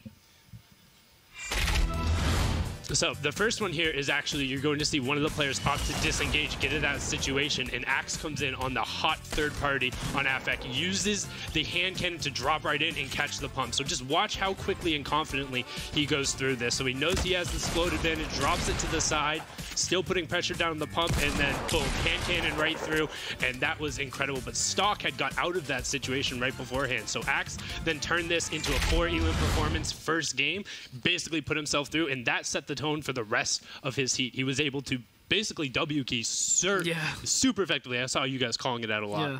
No, he was one of the few players that we saw like consistently just showcasing aggression, right? He had no reason to slow down. He kind of probably already knew he qualified, and he was like, you know what? I'm going for reals. I'm going for highlights. Yeah. Making a name for himself. Actually, that he can build. He can edit. Yeah, he showed he was able to play at basically every stage of the game. And speaking of every stage of the game, our second person who you referred to as Storm God, I was calling him Captain Stormfight or Stormpush, was Apostle. He was able, game 2, we saw just an incredible chaining of eliminations together to get out of a situation where in the Scavenger Cup or in any other place, this wouldn't have been possible. So you see him opt to take this fight so low, 11 HP, that tick would have ended up going through, puts him to 58, and then he's like, you know what? I'm going to go take another fight.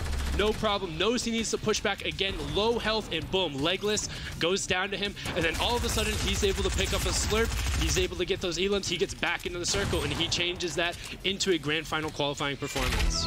You love to, man. We've seen a lot of Apostle over the skirmish series as a whole, and for him to clutch up and do that, exactly like you're talking about, in the Scavenger Cup, specifically that 50 health on Elim, clutches it off there for him.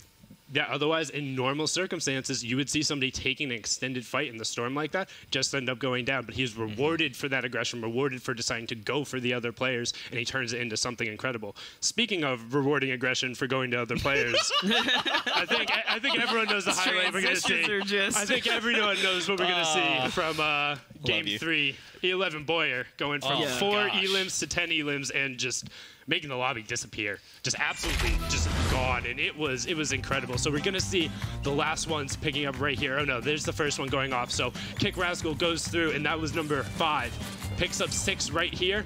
Able to get that, and then immediately swapping over between the hand cannon and the pump and just putting shots down over and over. Idrakil ends up going down. That's 7, and from here on out, it's big bonus. Finds Motor rotating through the storm, and now all of a sudden he has some explodes, challenging with the grappler, and he's just cleaning it up. Did he miss? He did. Like, I don't think he missed. He just, No. he stopped thinking and just shot. I think it's one of the most surprising things is watch him pull out the grappler, and it's like, go? That was insane. Without skipping a felt beat. that, And the thing is, we kind of touched on it in that moment, is he eliminated every single player that remained in that lobby. There was 2 people fighting at the end, and he said, no. I would like both of you, please. Yeah, it Crazy. was absolutely incredible, and that's something we've talked about with Boyer, is when he ends up going off, he can be one of the best players in the game. He just has to keep that level of consistency and keep translating it, because you see what he's capable when he just stops thinking and just plays the game. It's incredible. And now, speaking of an absolutely clutch moment, Ghost Camo coming through on that. Just, you had seen he was struggling. He was right on that barrier of having no points, right on that bubble, and then all of a sudden, he's able to pull up with something crazy. So on 2 elims here, he has the med kits, but not the time to heal with the 5-6 storm. So instead, he goes aggro, drops in 105 to the teeth, and then he's able to use the grappler to rotate back out of the zone, has the med kits. That gets him the points and transitions him into a qualification for the grand finals. Yeah, and I think that was also a confidence boost for him, because next game he goes on to continue to make points. Yeah, and that was just absolutely incredible. And then for that last game, I mean, I don't know, the entire ending was just crazy, because we saw a kind of carryover from the first heat, where that 5th game, everyone's kind of playing like they just feel they need that point. They either need that 3 elims or they need that 10th place, and it was hard to pick a moment for me, honestly. I'm not sure. Yeah, there was quite a bit of action to be had there. Thank you, Cam, so much for joining us and delivering that incredible insight. Sundad, a.k.a. Sundown, guys. Give it up for him. Use that hashtag, Winter Royale. Let us know what you think of the day, what you think about Sundown, what you think about Monster, because they're incredible. We hope you've enjoyed all the action. But, guys, with that, it's time to find out. Standings time. My heart, Let's man. do this. My heart. All right, And so of course, Boyer. of course, 12 points leading the pack. And again, ladies and gentlemen, it's top 50 here that will move on to finals tomorrow. So as we go on, keep an eye out for that person you've been, keeping your eye on. Let's see, Aries bumps all the way up to 16th place with those 2 points coming out of that last game. That's enough to solidify him. Is there anyone, look, you talked about a Camel there in 24th as well, Wixie in 25th. I mean, even someone like Legolas, who we saw was taken down by Apostle, makes it in at 32. We saw Janasta, who's another new name, just kind of coming up and making a name for himself. Garu gets the 2 points, remember, for placement. Yes. So that was pretty clutch. He was against the fence all day long, so managing to pull out some placement points. Oh, and right on the barrier. There you go. Kaizen is pushed out there. So as you can see, the 1 point at the very end just wasn't quite enough. This probably came down to tiebreakers, and he's edged out at the very slightest there. By KFL, who had a pretty solid performance, able to get out, sneak out that 1 point. Atlanta Swag also sneaking right under the barrier. And overall, with a lot of these guys, I'm impressed. It was a big performance. The Market guys came up pretty big, a lot of them representing. Unfortunately, a few just outside. But overall, with their performances, I was impressed. And the level of EU performance today was incredible. We saw so many plays, whether it was mid-game, early game, end game, people were just going at each other, both between the build fights. That late game build fight, all of a sudden everyone had like 300 mats, and they're like, all right, let's go to this guy. We'll show you what Europe's all about. That was crazy. It's not every day you see a 1v1 fair build fight. No one's coming in, and it was just, what's up, me and you? Yeah, and there was like both had grapplers on either side. Both were able to defend against that. They were able to drop down and make sure they maintained the high ground. And it was just incredible. And then the fact that it goes all the way down to the fall damage with the surprise shootout, just so exciting. Absolutely. Let's not forget all the victory royales we had all in this heat number 2. We'll take a look at some of those. And man, this, you guys touched on it. I honestly can't add anything else. It was just an incredible performance coming out of Europe here in heat number 2. Yes. And just a great set of games across the day. 10 incredible games. I was incredibly impressed with Best Last right there of the Helsinki Reds coming out the finish, boy, with that one pump, just boom, straight to the face. And speaking of a one pump, there's not quite a pump, but this Deagle right here, just using the hand cannon and boom, right there with the fall. Yep, just immediately coming through. Just so impressive. A lot of T-poses, too. Yeah, a lot of T-poses. Shout out to everyone that T-pose. Shout outs to all of you. And here we see Boyer just doing what Boyer does best when he gets on a roll, and just he doesn't miss. He just charges out. It was good tracking there too for the player to be rotating through the storm. He knew it. Just waited for him. Yeah, man, incredible. The swap to the hand cannon back into the shotgun. That's hard to do in that moment when you're under so much pressure. So another low ground play right here. Nico is kind of making it happen. Unfortunately, for Molder, he did have, he kind of had him dead to rights, high ground and everything, but hand cannon power comes out right there. Couldn't quite defend himself, and the shots were landed. Yeah, absolutely incredible 2 shots right there from Nico, and you could tell he's not even thinking about it. Here's the build battle we were talking about. Yeah, this is a really good one right here. It's not every day. Again, we talk about it's going to actual, somewhat height limit. Melside just kind of misses the cue there. And, I mean, even if he pulled out the grapple shot, it was a close one. Yeah, it would have been incredibly tight. And we'd already seen him make one of those plays before. Yeah. But here we will see the 100 players who will be representing Europe in the grand final tomorrow and competing for, hopefully, a larger slice of that pie, because we all know they get to eat a little bit. Yeah. Yeah. Don't forget, guys, that is coming up tomorrow. These are your 100 grand finalists coming out of the European region. And just like they talked about, just for qualifying, they are going to get $1,500. And of course, if there is that big bonus on the line for 20K for most elims in a single match. So tomorrow is going to be a pretty fun day. We'll have 6 games lined up, and then after that, we'll be able to crown someone and say, "Hey, you are the best in the European region, rather." Yep, you're the best out of the open qualification, out of everyone who had a chance to compete. And like we said, there's a good mix of people we've seen before, past skirmish and past solo showdown competitors, but also some names we haven't quite seen before. And whether or not they'll be able to pop off in what is now a high stress environment. Now it's not, oh, you only have to do okay. It's you need to consistently be strong. Though luckily, big bonus also means if you get one really, really, really good game in there, all of a sudden you could be looking at second and third just off of that. Yeah, absolutely. Well, or first. I mean, Boyer with the 12. Yeah, exactly. Look at that. With a performance like that. If you do that again, Boyer, well, all right then. Yeah. Gentlemen, any final thoughts before we say goodbye? I'm excited, man. I'm really, really, really excited. The level of play today was great, and I think tomorrow, because we got it's the top half of those best players, so I think they're just going to go at it again. Yeah. All in all, I want to say thank you for having us, and tomorrow's another day of games. I mean, it's not even over yet. It's not even close. That's right. Well, ladies and gentlemen, that's it from us. We'll be back tomorrow for the grand finals. Until then, Stay incredible. Thank you, bus driver, and we'll see you on the battle bus.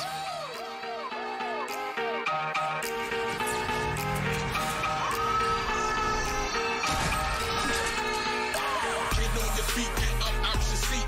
Everybody here, get up. Hands in the air, get up out your chair. Everybody here, get up. Get up, get up, get up, get up. Everybody here, get up. Get up, get up, get up, get up. Let me see you all get up. What the heck you waiting for?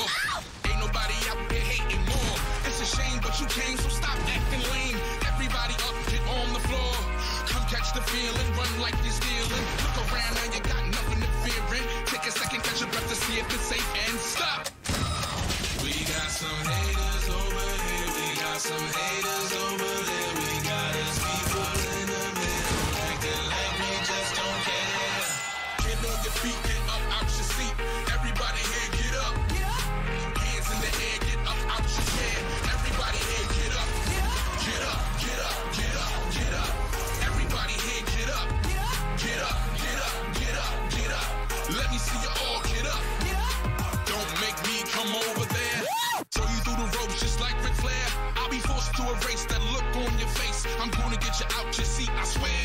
Come catch the feeling, run like you're stealing. Look around now, you got nothing to fear in. Take a second, catch your breath to see if it's safe and stop. We got some haters over here, we got some haters over there. We got us people in the middle, acting like we just don't care. Get on your feet, get up out your seat. Everybody here, get up. Hands in the air, get up out your chair. Everybody here, get up. Get up, get up, get up, get up. Everybody here, get up. Get up, get up, get up, get up. Let me see you all get up. Everybody in the building, put your hands up. Let's go, y'all. All people, yeah, yeah, yeah. Come on, come on, come on. Get on your feet, get up out your seat. Everybody here, get up. Hands up, hands in the air, get up out your chair. Everybody here, get up. Get up, get up, get up, get up. Everybody here, get up.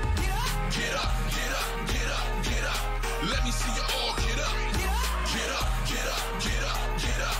Everybody here, get up. Get up, get up, get up, get up. Let me see you all get up.